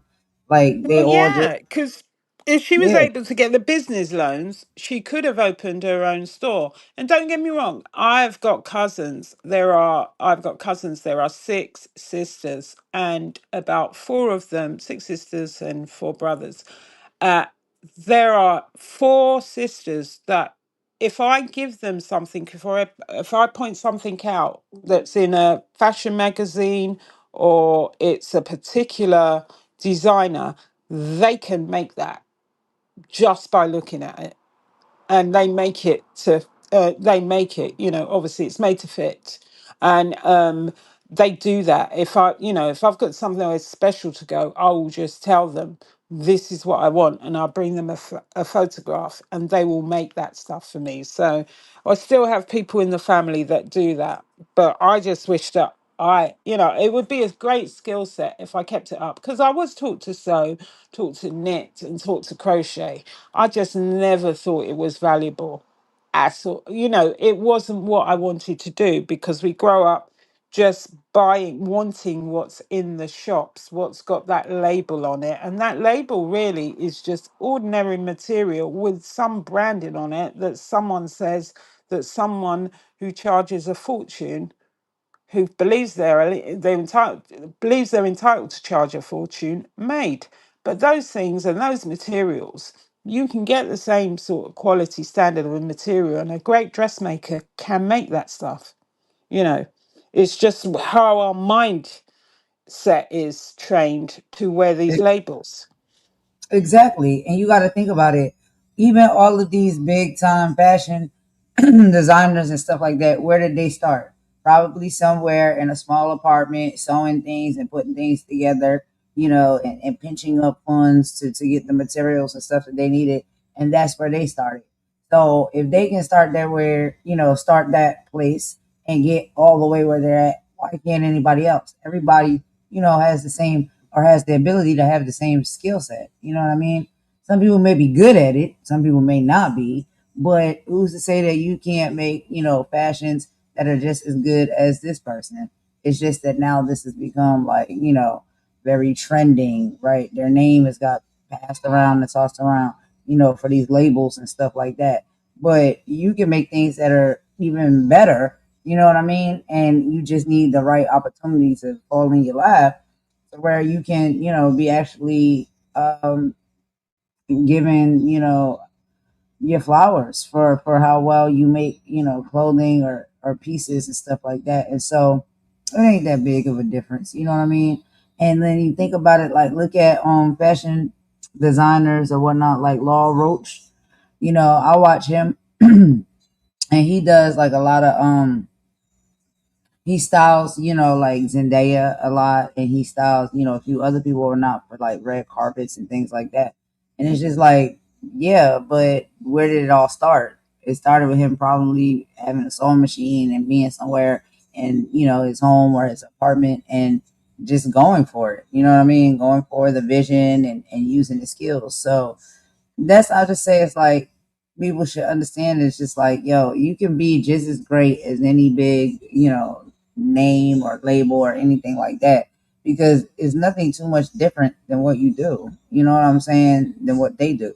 It's just if you get your opportunity or if you push your way through the door and you demand your opportunity, then you can have that. But yeah, you know what I'm saying? And that was a thing that was big, especially back in the day. There was a lot of people that had businesses and stuff that were like, seamstress and whatnot. And that's what they would do. They would, fix if you have an item or whatnot that needs repair, they could fix it, or they're creating clothing and stuff like that. But they might not have got, or blown all the way up, but they still have the same skill set. So it's just like, I think sometimes we gotta pay attention to that too. But you got a few things more to say before we move on to a little bit more of the conversation, Imani? No, that's it for me. All right, let's get into it. A double mastectomy and was at the place getting dialysis. Oh, I can't keep them off me. All these fellas in here. So I got it honest. She was like, I ain't even got titties and they own me. All these fellas in here. Own me. I love that. So you were born in Palmdale. You was I really wasn't that. I was born in LA. I don't know You where. hate this Palmdale. I live in Palmdale a long time ago, but I don't know how it got on my Wikipedia. I don't live in Palmdale. As a girl that grew up in Compton, she said, hell no. Come on. She said, no Palmdale here. No, give me my street cred. Exactly. At what point did you realize laughter wasn't just a personality, but something that also got you through your life? I had always been funny, but I didn't know it was a thing because I got punished for it. Interesting. Why would you get punished for it? You was just playing too much? Because I was like, doing stuff in church. Okay. And then I would get pinched or I would get talks too much on my report card. And my mom was like, well, what was you talking about? And I'm like, I was telling jokes. She's like, get the belt. I got something that's funny. So it just I never thought it was a thing. Yeah. And then in 93, my only brother was murdered on his high school campus. So sorry to hear that. Thank you. And my mother got in this deep depression and she said, I'm getting in the bed and I'm never getting back out. So I didn't know what to do, but I knew I could make my mama laugh. So I would perform at the foot of her bed every day. I would do characters and jokes and bits and my mother went from laying down in the bed to sitting up in the bed. I got my peanuts and my water. Go on, get up there and do your rendition of things. I said, well, let me do my things. And then at one point, I went by there and she wasn't in the bed. I said, Mama, we're in here. I'm like, who is we? She's like, well, I went across the street and got the neighbors, Miss Brown and Miss So-and-so. And I told these people, you funny, get that karaoke microphone and tell these people some jokes. So while I was on the karaoke microphone telling the people the jokes, I heard a voice as audible as my own say that laughter is a gift. Amen. It is a gift. Not that it completely heals you, but it's a balm. It's a salve. Then the voice said, NIECY, don't be a selfish heifer. Now that's how the voice talked to me. He said, don't be a selfish heifer. It's some other people out here in the world suffering. Go out there and spread this around. Because I couldn't get a job because when people told me I was funny, I got offended because the only thing I knew that it was connected to was being punished. Right. So I was like, I'm sorry I'm so funny. I really want to be, because I wanted to be a dramatic actress. Yeah. I didn't want to be funny. But when I stood on that thing and what came in my mind, from that pain, your purpose will be birthed. And then I went outside and I said, my name is NIECY Nash and I'm funny. And they said, yes, you are, little girl. Get on over here. And that's how I started working.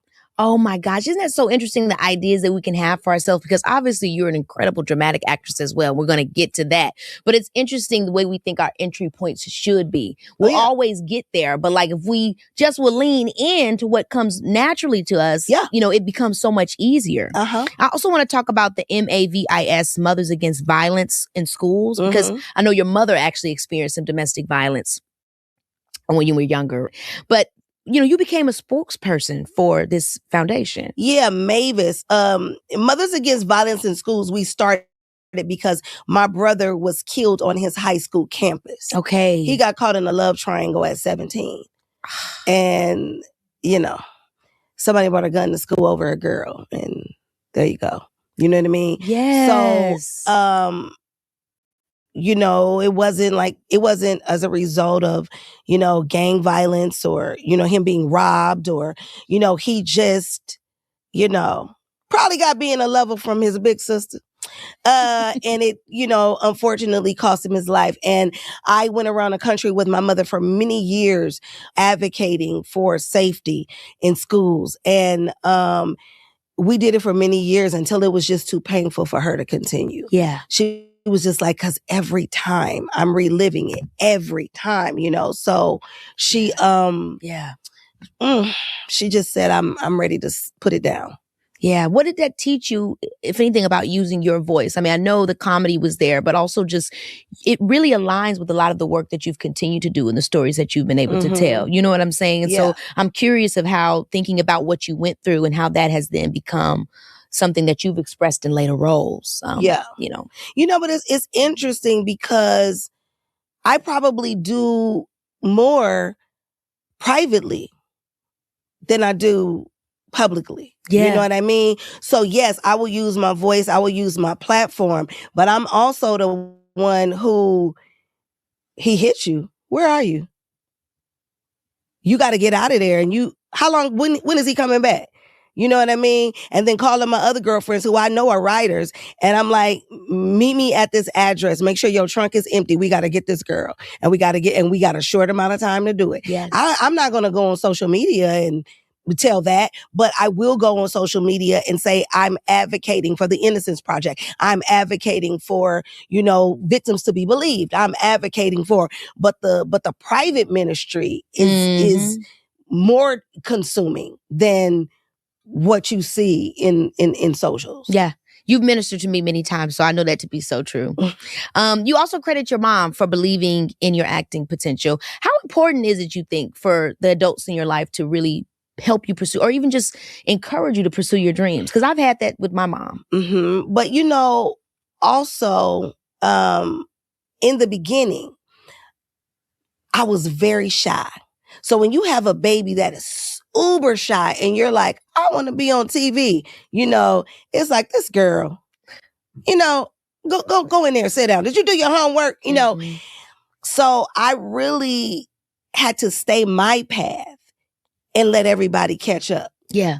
It was like, oh, wait, my mother used to work 2 jobs. And so I used to do these acting competitions and she was never able to come because she had to work 2 jobs. And then I got into this one that said, you could represent the state of California in this acting competition and go against other people in other states if you win. So my mama took off work. Okay. Now that's a big deal. Come on. You know what I mean? You nervous? You all right? No, I'm fine. I go up there and I do the thing and I win. And my mother, she just saw me so differently. And she was like, wow, whatever I can do.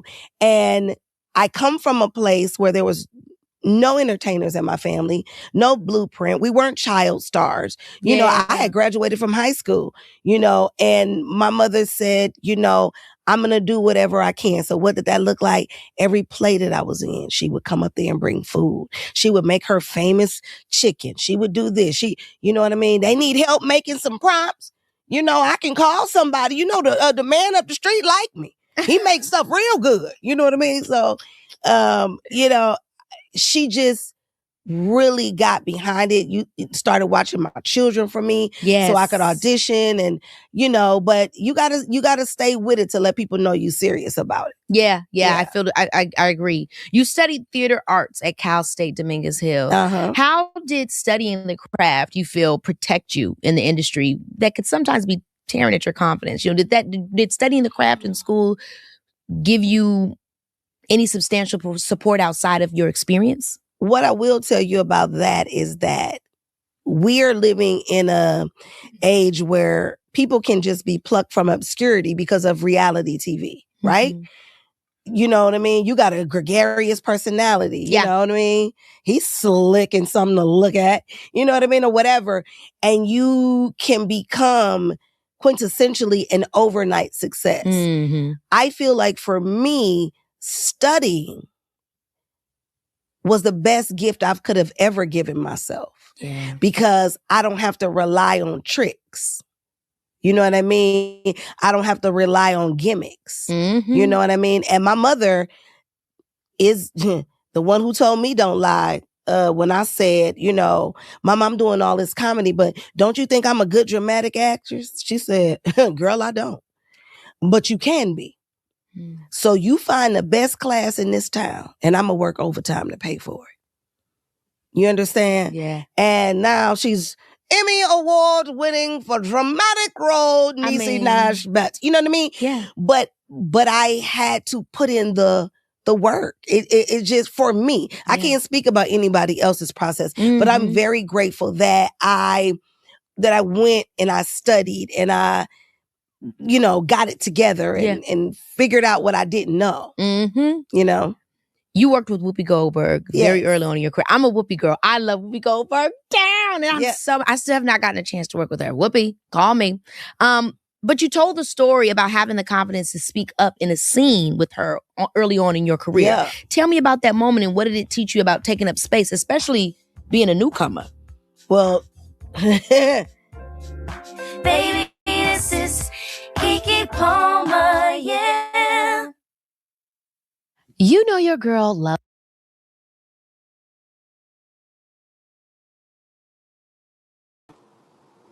Are we going to pause it here? let's talk Yeah, audition first. we're gonna Okay? pause it. All right, so we'll pause it right there. We'll do a quick little commentary break. I'm gonna let you go first.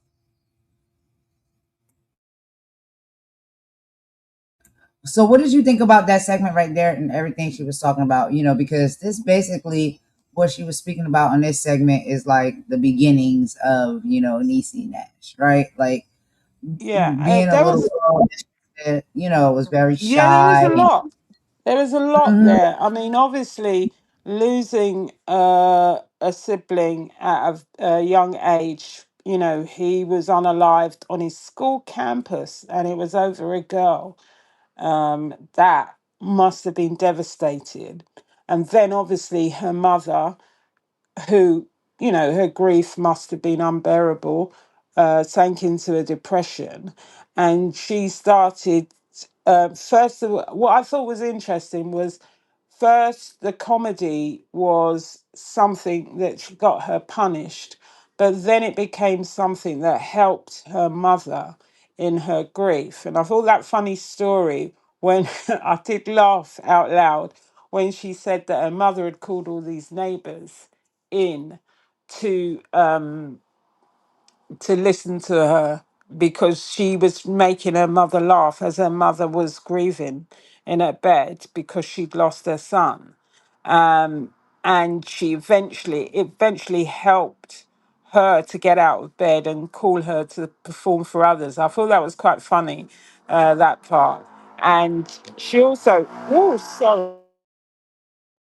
She also talked about wanting to become a dramatic actress rather than a comedian. And I think they're both difficult, actually. I think being a comedic actress is just as difficult as becoming a dramatic actress, but she wanted to become a dramatic actress. And when she asked her mother if she was good at it, and her mum said no, but you can work at it. I thought that was also funny, the brutal honesty of obviously the brutal honesty of her mother. But I thought that it was kind of heartbreaking listening to that stuff about losing the brother in school. And then they turned it into that Mothers Against Violence in Schools, Mavis. And she they turned their grief into something, to advocacy, and which I think is really, really, you know a strong, only strong people can do that, because I don't know if I could do it if it were me. But I do think you find a really extraordinary strength after a really, really devastating experience. But her mother's been, very supportive of her acting career, and she worked lots of jobs to help her pursue her acting. Um, it was very emotional, this part of the interview, because, the change of comedy becoming something from punishment into a gift that came out of grief. And also her brother's passing becomes a turning point that connects that comedy into service and advocacy. Um, you know, I don't know how they did it, but they certainly managed it. But she also wanted to work at being a dramatic actress, and talent alone isn't enough. Training really does matter, and I think this is what a lot of people take for granted out there. That a lot of people who came before them, and still people now who go to performing arts schools, who do these classes, they do a lot of work. And I can understand when people then they are not happy about the fact that someone can just be on social media for 2 minutes and have millions of followers and do something as simply as eating a burger and everybody thinks they're great. And whereas there are people who are training and they do their voice training, they do all these classes, they work hard at their art, and they get nowhere. They get nowhere. But you know, it's become more about personalities.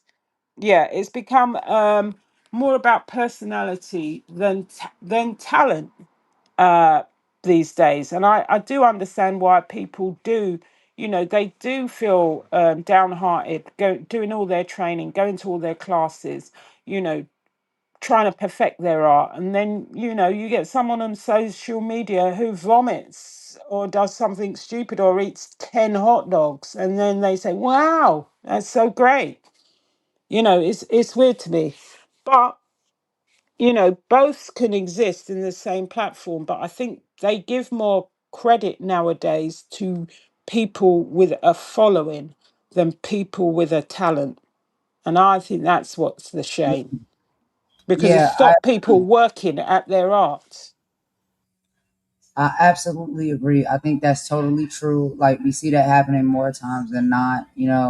We see, especially with the younger generation. And yes, I know they've learned how to tap into like social media and technology and things like that. But they can just do something that's stupid, and then it's just like people are like, oh my god, that's hilarious. Oh my god, we gravitate towards that. But people who actually have real skills and talents, it's like you have to fight, fight, fight so hard for people to see like, yo, this is actually a real skill and talent that I have that I can provide. And those type of things don't go viral. It's always like the weird things that go viral, the quirky things that go viral. And those are the people that get the attention and the likes and the follows, all of that. So it's kind of a bit upside down. And I can imagine how hard that is for, like actors and actresses because that's literally what their business is about. You know what I mean? Like people have to bet on them, and I guess it's hard to travel, through that journey. And then, like you say, even when she was young, it was just like they didn't see it for her, but look where she at right now. You know what I mean? So it's just like even when it comes to that, sometimes you can't even always listen to your peoples. You know what I mean? You can't even always listen to your family and what they say or what they feel like you can achieve or you can achieve because you never know what God has in store for you. If it's for you, it's for you. You're gonna be able to get there in some shape or form or way. And that's how I feel. But yeah, let's get into some more of the video, y'all. We're gonna stop it at the 2 hour mark. We're not gonna keep y'all long here today. But let's listen to a little bit more, and we'll meet you in the chat. So to even get the job, I was unemployed, had a little baby, and I was breaking up. And I said, I know what I'm gonna do. I'm gonna act. And I had no agent, no manager, but I met a man at a workshop that said I was funny. So I called him. I said, you said that I was talented and I was funny. I said, be responsible for my introduction into Hollywood and hook me up. Okay. And so he said, be down here at 3:00. Girl, I had on makeup out to here, hair down to my address. I looked like a hot mess. And I walked in and he was like, what is all of this? And I said, he said, I said, I know, right? And he was like, wrong. Please go in the bathroom and wash your face and tie that hair up. And I was like, ugh. Did it, went in and auditioned. I didn't know I was going into a producer session. Oh. Okay. And it was only for under 5 lines. So, he slipped me in, right? Yeah. So I read the 2 lines or whatever it was. The director said, send her back out and have her read this and this. It was too little, say this little part, say this little line. And so the guy says, he looked at me like, so he said, go in the hallway and work on this. I said, this little bit of stuff, I don't need to go in the hallway. I got it. He said, no, you can. I said, man, stop pushing me. I said, I got it. So the guy was like, oh, if she's ready, let her go. I was like, yeah, thank you. So I say words. I say the second set of words. And he goes, thank you. And I said, that's the you got the part look. I said, you're welcome. And he said, thank you. And I said, don't mention it. And he said, thank you, you may go. I said, oh, y'all are dismissing me. Well, did you pick me? And he was like, wait, what? And I said, did you pick me? I told him I'm broke, I got a baby, and I need a job. He said, someone will let you know, dear. I said, oh my God. Let me know when. NIECY. First professional audition, girl. I said, let me know when. And he was like, honey, you have to leave. I said, you know what? I'm going to leave. But let me tell you what my mama always told me. Everybody got a boss. So I'm telling on you, sir. And I'm telling on you. And I'm telling on you. And I'm telling on you. I say, I drove all the way from Compton.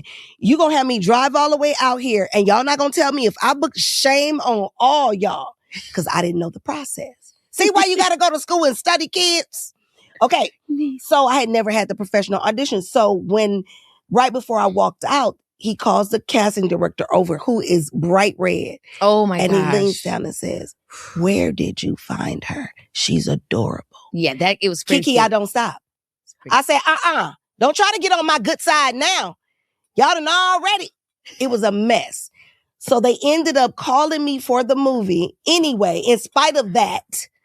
And I got out there and my scene was with Whoopi Goldberg. Oh my! And at what the movie? time, Tell me this movie. Boys on the Side. Boys on the Side. With Drew Barrymore was in it. Mary Louise Parker. A very young and undiscovered Matthew McConaughey. Oh my gosh. And NIECY Nash. Come on. I was woman in the diner. And so I stay in the bathroom and I come out and I'm supposed to tell her words about her friend in the bathroom and because her friend was sickly. Yeah. And whatever the line was, Whoopi kept laughing because it sounded really weird the way the words were put together. And so the director started getting frustrated. He cut, come on, back to what, all of that. And I was like, oh Lord, I got in that bathroom, girl, and I prayed. I said, Lord, don't please. I said, this woman, if she laughed one more time, I'm going to say something. So I walk out the bathroom. I say the line. She laughs again. Kids, don't do this. Don't ever do this. This is what I did. No. Okay, stop. Time out. Who am I to call cut? Who am I? Who am I? Yeah, NIECY, I'm scared. I stopped and I said, and he said, what is the problem? I said, sir, I'm sorry, but she's messing up the scene because she keep laughing. Whoopi Goldberg looked at me and said, no, you didn't. And I said, yes, I did. They not gonna fire you. You so confident with this. Man. I was like, I sure did. Drop dime. And what? Because they about to cut my part. They about to cut you, me. Whoopi. And he was like, well, what? He said, what's the problem? I take my gloves off because it's snowing outside, my prop gloves. Long blue fingernails with bingles, bells, bows, and everything. I was like, well, maybe in hindsight, maybe that's why they gave me the gloves. But took the gloves off. And I said, the problem is, and he said, oh, wow. Go ahead. People don't talk like that. And that's why she keeps laughing because it's so weird. And he said, well, what would you say if it was you? I would be like, girl, is that your friend in the bathroom? Child, you better get in there because she in there throwing up. He says, Edith, we're changing the line. He said, you go say whatever you want to say. Whoopi Goldberg said, you go, girl. And I was like, Okay. But it just seemed like the most obvious thing to do. You think I'm finna get fired? This lady got a bag of money and these cute locks. Girl, they not gonna fire you. So yeah, I spoke up and will and always have. And that is so good for any actor to hear because it's really true. Like at your job, I think a lot of times as actors or performers, we go into a situation and like, this is what it is and I have to do that. But like also they're looking for our expertise. Yeah. We are the performers. So Yeah. when we look at the script and the lines and we're coming to the project, it is our part of our job. And I don't think we all often know that to say, hey, this doesn't feel right. Yep. This doesn't seem true. And we get nervous to challenge, but it's not challenge. It's actually doing your job. And so I love that. Have you seen when the last, like how soon have you seen Whoopi in the Yes, I've seen her several times when I go and I visit the View and we just hold on to each other and laugh about that time. It's just that kind of a thing. And she's just always been a dear soul. I love Whoopi. I love her so deep. Okay, at your Walk of Fame ceremony, you said this is.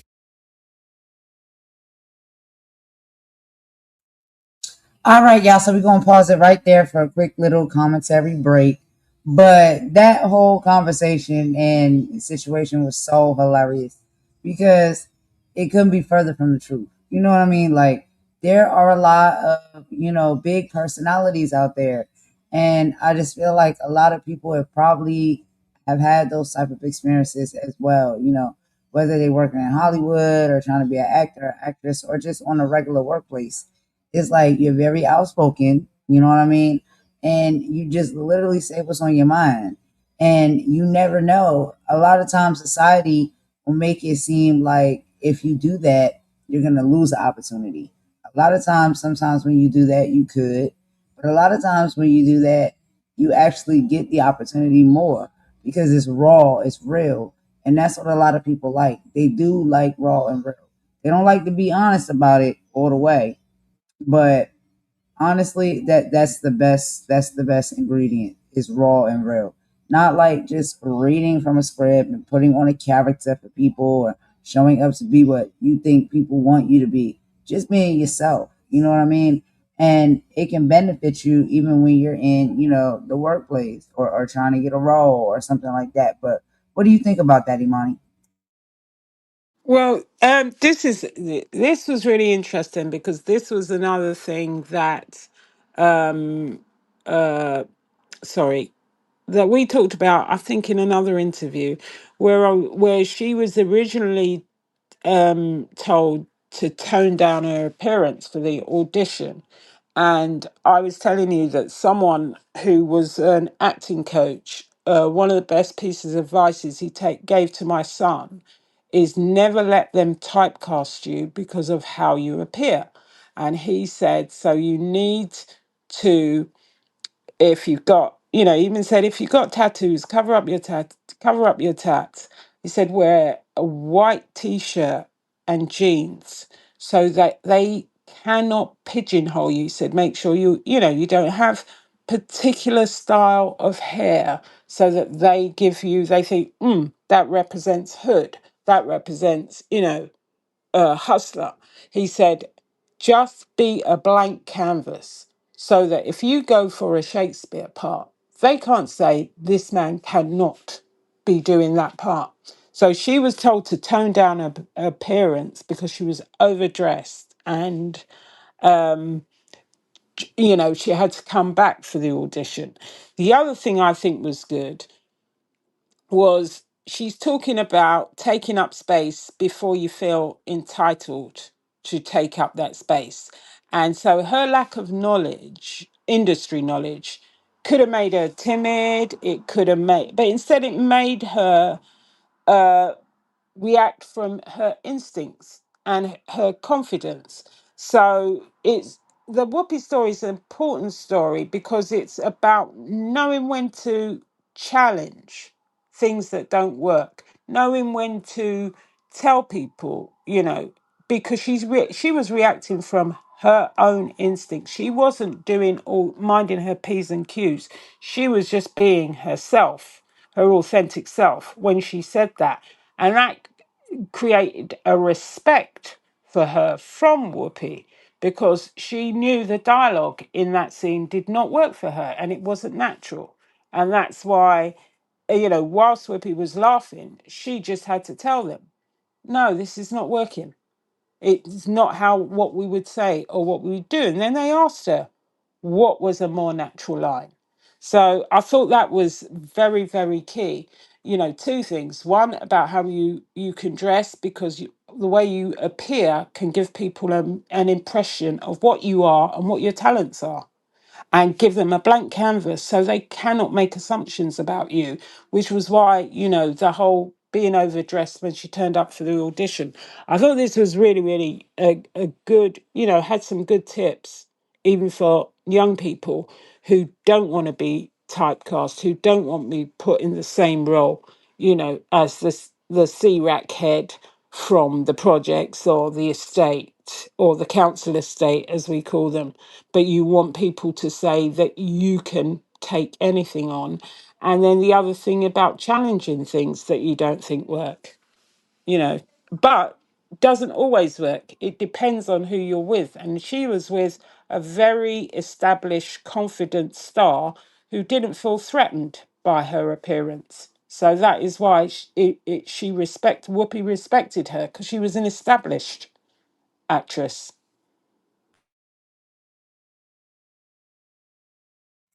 I absolutely agree. And, I think one of the biggest lessons that we can take from even her story, and just like you said, even with this part that we are, and this is going to be part one, we'll come back and we'll do a part two because we're going to end it after this, right? We're going to be at the 2 hour mark. But one of the biggest things that I think that we can pay attention to, like just literally from this segment right here, is just always bet on yourself and be yourself. You know, there's gonna be places that you walk through the door and they're gonna look at you and say, you don't look like you belong here. Or, there'll be things that they say to you to where you feel as though, okay, I'm not, qualified for the position. But you will be surprised. You will really be surprised if sometimes you just be yourself and you do speak up like that. And I'm not telling nobody to go out and do that. I can't say it's going to end well all the time. But what I'm saying is, from what I've known to be true, and what even NIECY Nash was saying, and just take it from NIECY Nash, don't take it from me. Look where she's at in life. She's just always been herself. She's always been herself, spoke the way she speak, walk the way she walked, talk the way she talked, dress the way she dressed. And somebody, or there's always going to be somebody that's going to be like, yeah, we like that. We appreciate that. You know what? That's dope. Yeah, we checking for that. You will be surprised. But all it really takes in this life is just to be yourself and not be scared of that. And she also talked about earlier on in one of the other segments that, when she was young, she was the little shy girl. She was very shy. She didn't have that energy that she has now. She didn't have that personality that she has now. As she went through life and got older, she adapted that, right? That freedom. And honestly, like that's literally what I see it as, is like freedom. When you are not fearful to be your authentic self, that is the literally epitome of freedom. You are free. And some people may like it, some people may not. Some people may want it, some people may not. There's nothing wrong with that. The ones who want it and the ones who with it and rocking with it, that's the direction you need to go.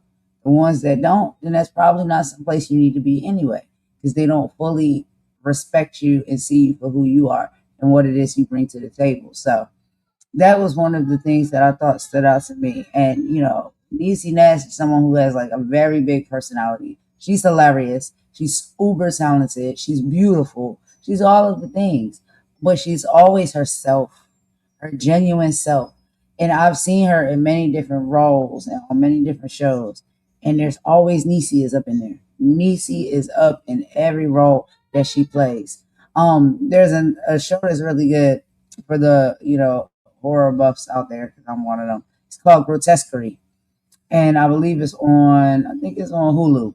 It's a really, really good show. She plays a detective, and she is investigating some really, really dark crimes.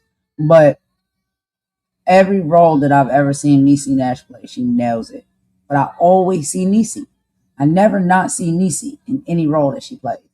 And that's just something that I think that we really got to do better with ourselves, with um, just bet on you. Bet on you, be you, bring your authentic self, to the surface. And who likes it, and who doesn't. Take it or leave it. This is who I am. This is how I am. You like it, you want it. Is it marketable for you? Whatever. You know what I mean? And what opportunities are for you are always going to be for you. If it's not for you, then it's not going to be for you. And I just feel like it's a valuable lesson that we can learn. But Imani, do you have a few things to say before we wrap it up? Because we did hit the 2 hour mark. So we're going to get out here on time today, or on time. No, I'm just going to give like really just a closing summary about this and what we can take from this. The important messages. Um, you know, she was talking a lot about a lot of the themes that we've been talking about for a long time through our lives, which is protecting your peace and refusing to surrender your joy to circumstances that you can't control. Because for all of us, life can change in an instant. Plans change or disappear. People disappoint us. We experience loss. We experience trauma. And we experience things that we never asked for and certainly sometimes never imagined. And I think all of us can look back on a lot of things that have happened. And it's not necessarily what the event was, it's how it made us feel. And nobody can trivialize how you felt about that event that happened in your life. Um, and so, but what happens before doesn't have to determine everything that happens going forward. Um, I appreciated how she really talked about the family, when her plans, even with her, when her plans fell apart on a holiday and she found another way to change the situation and to laugh. And laughter, I believe, is very strong. She did talk about a little bit about astrology, and it depends on your personal belief. But the main point that came out of that, her talking about her personal astrology, is what do you believe your purpose is, and are you living in alignment with what you think your purpose is? Um, and the other thing is, we spend a hell of a lot of time, or some of us do, spend a hell of a lot of time worrying about what other people think, worrying about things we can't control, and worrying about whether our lives look the way that we imagined they would be. But really, the question we should be really, really, really asking ourselves is, are we loving our people, our families, our friends? Are we experiencing joy regardless of our circumstances? Because you can find joy in many, many situations. And are we still trying to become the person we want to be? So, really, in summary, joy doesn't mean you never experience pain. Sometimes it really means people who understand joy the most deeply are those who experience a hell of a lot of pain, loss, and hardship. Um, so don't let every bad situation, make you lose hope, make you lose your joy, because there's joy in many things. And the part that really, really struck me was how she performed for her mother during her time of deep grief and deep loss. She still found a way to bring joy into her mother's life. And, she's still her being her authentic self. And I think this is one thing that I can say, we shouldn't be worried about what other people think or what other people say about us, just as long as we're doing what we want to do and not what someone else wants us to do. just living our own life at our own pace, and F them if they don't like it. As long as you're not hurting people intentionally, I think we just need, you know, to stop letting people steal our joy all the time. Let's do ourselves, do us, do you. Bet on yourself, as Golden said, because that's the best bet you can have. And don't worry about what other people think about what you're doing. Don't worry, as long as you're not intentionally hurting people and going out there to intentionally hurt people, there is nothing wrong with what you're doing, as long as it's for you and what you want. And if you want to help other people, and if you can help other people along the way, that's also great. But you can't help other people before you really help yourself and let go of some of the trauma. You know, you don't, grief doesn't go away. That's what I realized with the losses I've had over the years. It just gets easier to manage as you go day by day. You know, I still think about the people that I lost. You know, my nephew, who was a very young man 2 years ago, who was unalived by someone. But each day I have I have good thoughts about him. Or when I think about him, I think about the fun times. He was very funny. He would always, he was another one. He was who would perform, and he was a really, really great young man. But I think about him with joy now, and I don't think about the person who unalived him with hate, because that spoils the joy that I think about my nephew. So, that's why I say we just got to keep moving, keep trying to be better than yesterday. That's what I think. Anyway, I know it's a bit long winded, but that's how I feel today. No, not long winded at all. I absolutely agree with everything you said. Just going from like what we talked about, in her last statements that she was making as far as just betting on herself, and being who she is, regardless, no matter who's in a room, who she's working with, who this person, what caliber this person may be. This is who I am. This is what I bring to the table. And you like it or you don't. You take it or you leave it. It is what it is. And then also going into more of a sentimental part of the conversation as far as grief. Because yes, she did lose, her brother to a very tragic circumstance. And even with her dealing with grief, she still wanted to bring her mother out of grief and out of darkness. And she used the skills and the abilities and the talents that God gave her that happened to be comedy and, being a performer at the time to do that. And she said God spoke to her and said, okay, you been able to do this in this situation, and this is what I intended for you to do. But now I need you to go out here in this world and do that for the other people who are broken and hurt as well. And that is your mission. That is your goal. That is your purpose in this life. And she answered the call, and she's been winning ever since. And so I just feel as though, that is a big thing for me, just based off of, like my personal spiritual beliefs or whatnot. I feel as though we all have an assignment. Again, personal belief, right? I feel as though we all have an assignment. God, or the Creator, put us on this earth for a purpose. And once we find our purpose, when we align with it and we work with it, it's only up. It's only going to be good. But it is sometimes, a journey and a struggle to figure out exactly what that is. But if you hear directly what it is, and you're on a mission and you know what your mission is, trust your mission, trust your heart, trust the conversations you have with your creator, and do what it is, that you feel as though serves you, but you've also been called to do. And that's just, overall from that, that's, what I took from that portion there. That was just very powerful. And again, y'all, I believe we're going to set up to do a part two, because this is kind of a long interview.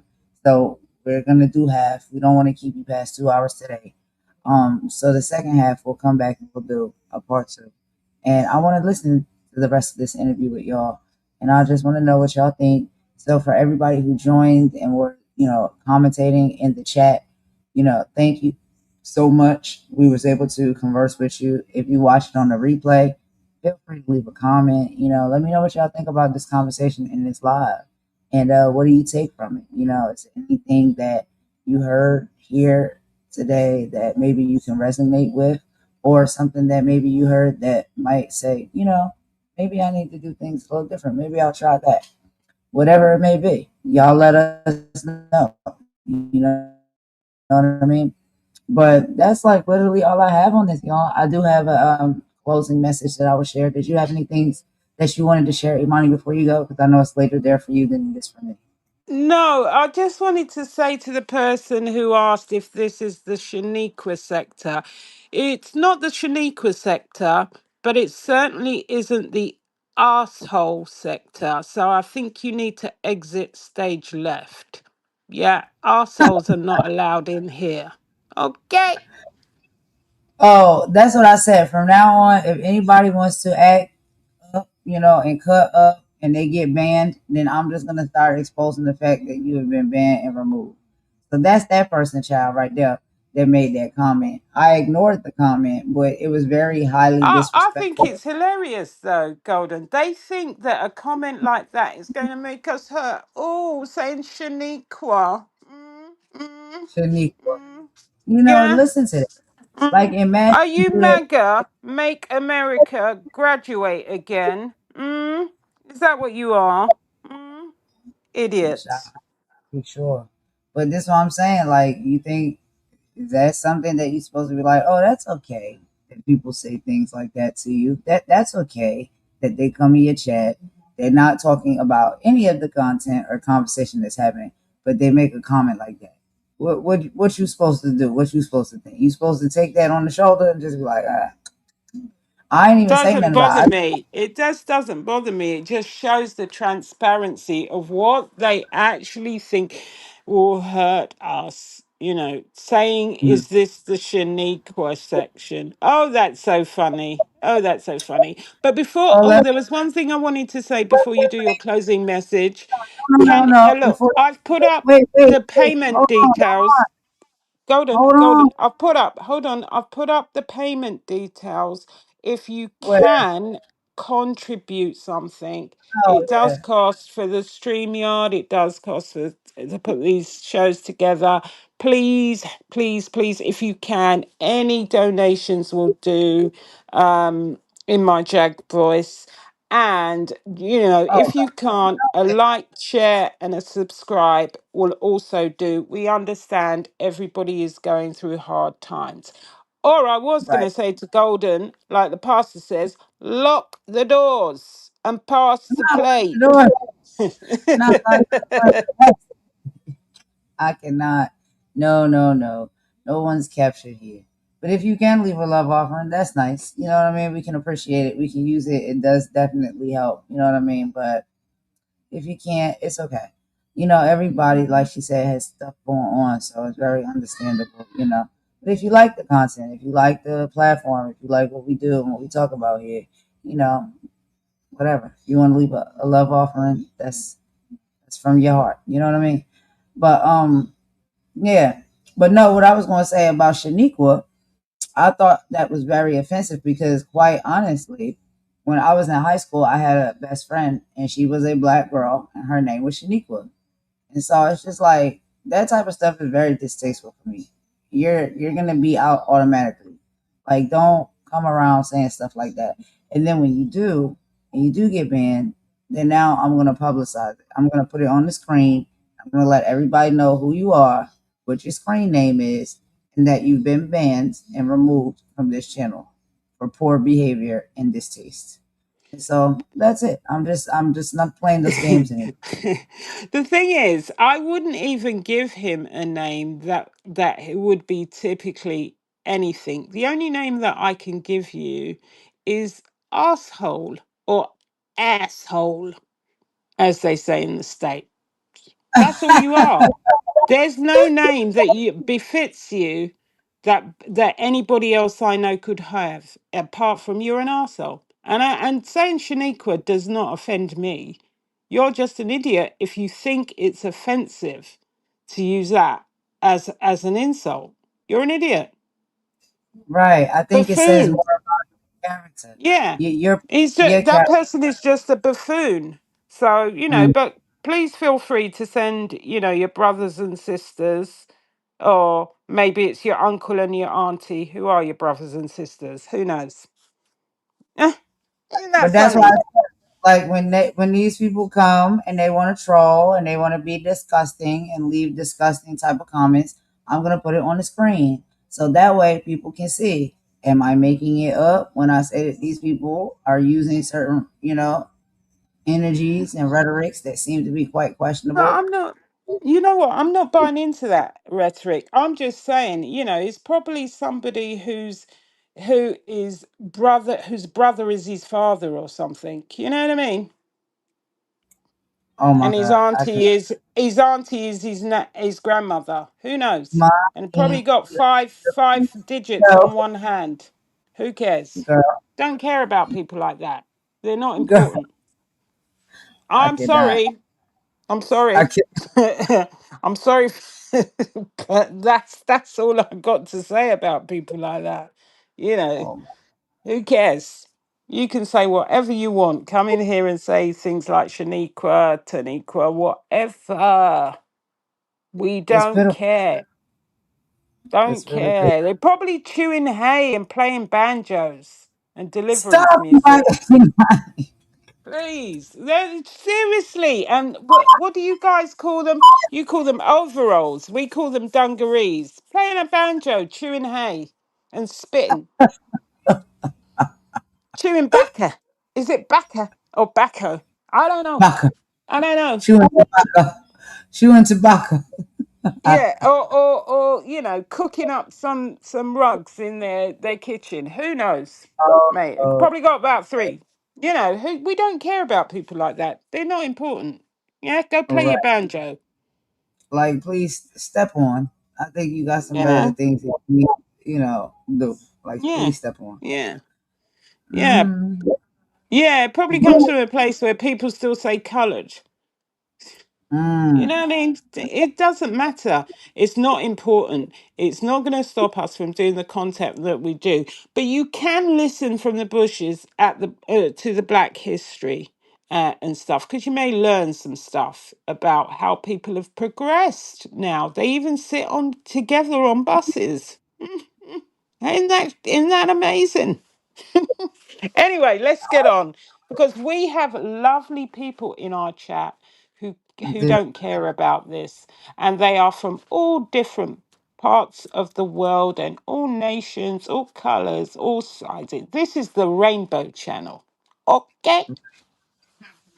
basically, that's what it is. And that's what it's The going to be. Rainbow Channel of races, of genders, of we don't care. We don't care as long as people to come here to that leave their weapons at the door. We don't care if people don't get on with one another as long as they're not. No, they leave their weapons at the door as long as they're not fighting in the chats. We don't care.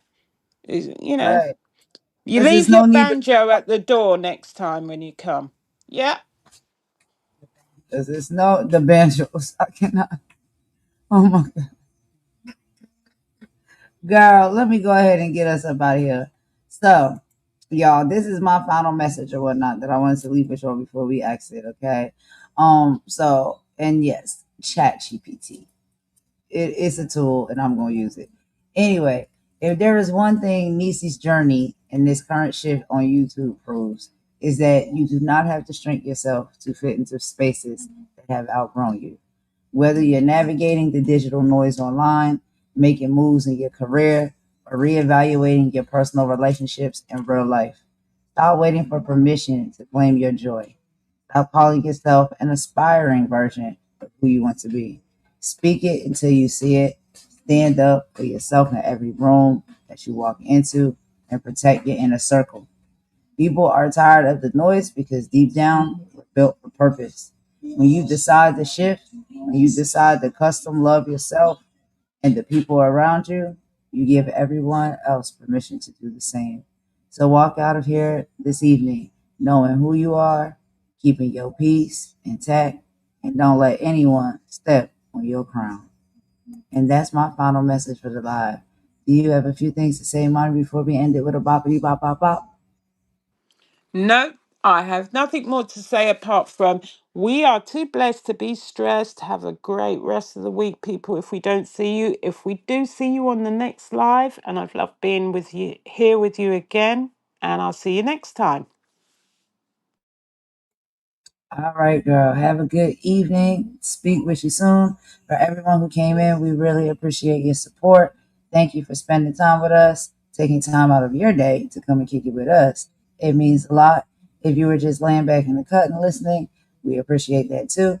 And if you was in the bushes to take it and do what you're going to do with it, then, good luck. Have at it. But thank y'all so much. Everybody have a great rest of the morning, afternoon, evening, or night. We will be back soon. We are going to do a part 2 on this because I think this conversation is great and it gets even juicier on the part 2. So yeah, y'all stay with your notifications on because we'll be back for that one. But yeah, that's literally all I got, y'all. I appreciate and love you all so much. Everybody be blessed, and we will see you on the next live. So Golden, Imani, and Mama Warrior is out.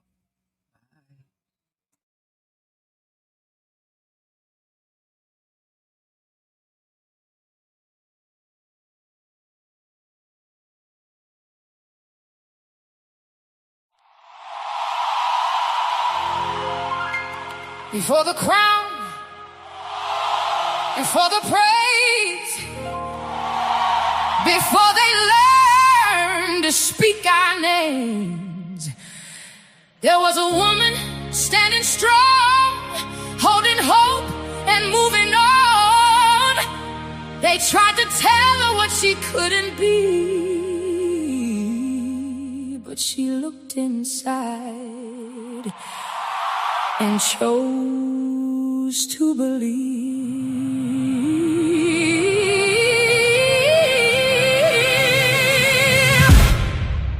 She wore her beauty like sunlight, her strength like the rain. Smile through the struggle, dance through the pain. They said, know your place. She said, watch me rise, with the fire in her heart and a dream in her eyes. They judged her skin, they judged her face. They tried to make her feel out of place, but every scar became her art. Every wound strengthened her heart. Still beautiful, still standing. She learned that beauty is more than a face. It's courage and kindness, it's power and grace. It's getting back up when you've fallen apart. It's carrying hope with a tired heart. She walked in gold when the road was cold. She walked in gold with the story to unfold. Black woman, shine bright, let your beautiful spirit ignite. Every woman, every shade, every dream that you have made. Don't hide, don't fold, don't fear growing old. Your heart is your treasure, your soul is your gold. She walked in gold, and so do we. Hey. They told us change your hair, change your face, change your body, change your shape, change your voice. Don't talk too loud, don't stand too tall, don't make them doubt. But why should a woman break herself apart just to make somebody comfortable with her heart? No, we wear the curl, the braids, the looks, the gray, the scars, the curves, the wisdom we earned along the way. Black is beautiful, brown is beautiful, light is beautiful, every shade is beautiful. And beauty ain't a contest, ain't a crown to steal. There's enough light in this world for every woman to feel, because we are not just what the mirror shows. We're the hands that build, the hearts that know. We're the mothers, the daughters, the sisters, the friends, the women who break what the past couldn't mend. She walked in gold through the fire and the cold. She walked in gold with the heart brave and bold. Black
not trapped there.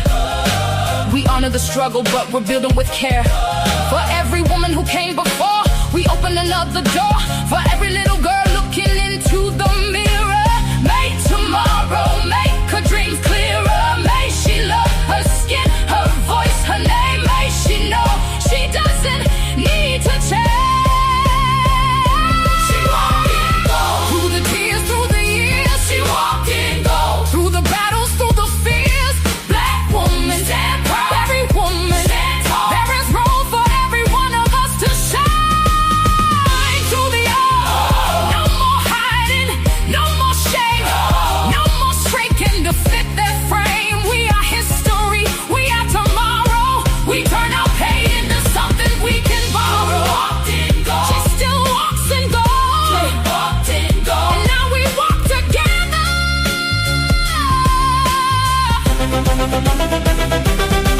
For every woman who thought she wasn't enough, you are. For every woman who forgot her life, find it again. For every black woman who learned to love what the world once rejected, keep shining.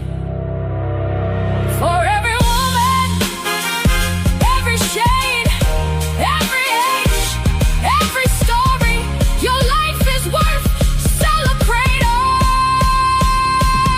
Walk in gold, walk in gold, walk in gold, walk in gold, walk in gold. Your worth is not for sale. Your beauty is not up for debate. Your story is not too late.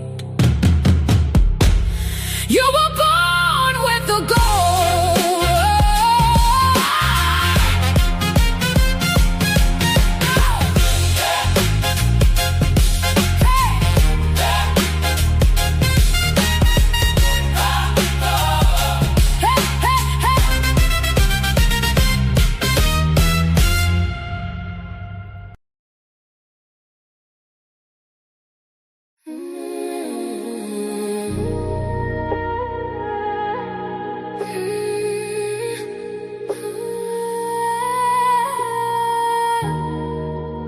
They don't know her like I do. Nah. Golden. She moved through the city with her hair held high. Pretty brown skin with a storm inside. Everybody see the glow, they don't know the pressure. Smile so warm, but her heart no weather. Late nights riding while the skyline blur. Trying not to cry when the memories occurred. Had to learn fast, everybody ain't loyal. Some people love you long as they control you. Now she move careful, energy expensive. Too many fake vibes hiding in the friendship. Used to give love with her hands wide open. Now every scar got the whole vibe frozen. They don't know her like I. No, they don't know her like I. She goes by golden. Soft voice, deep soul, hope or glowing. She goes by golden. City lights dancing with her heart stay open. Long dark roads but she still stay focused. Everybody watching but they don't really know her. Like golden. Too much grace with the games they throwing. Real love, rare soul spirits they got it. Beautiful soul but the pain left marks in it. Mirror tell the truth when the lights go dim. All the things she carry weight heavy within. She survived nights she don't even speak on. Still finding peace while the whole world ain't wrong. Funny how the love disappear when you're healing. Funny how the fate come around when you win. Now she trusts God more than people intend. Just cause smiles hot and being hidden in the big. She's still soft-hearted but she way less naive. Can't keep pouring love where there's nothing received. Still dancing slow through the hurt and confusion. Trying not to lose herself chasing illusions. She survived the fire. Still glowing through the smoke. Still still dangerous. Still chosen. She goes back golden. Snow so deep made the whole room notice. Heavy lies couldn't break what was chosen. Still standing tall while the whole world folding. She goes back golden. Heartbreak turned to pains in the matter. Now the tears got rhythm when she's singing. And they still don't know her like that.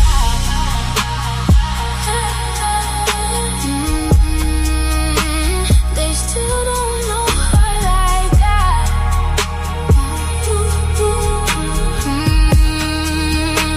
Spend too much time looking for love in strangers. Spend too much time. Spend too much time. the mirror. But at the end of the night, when the lights fade, when the city cried, when the tears dried, we still got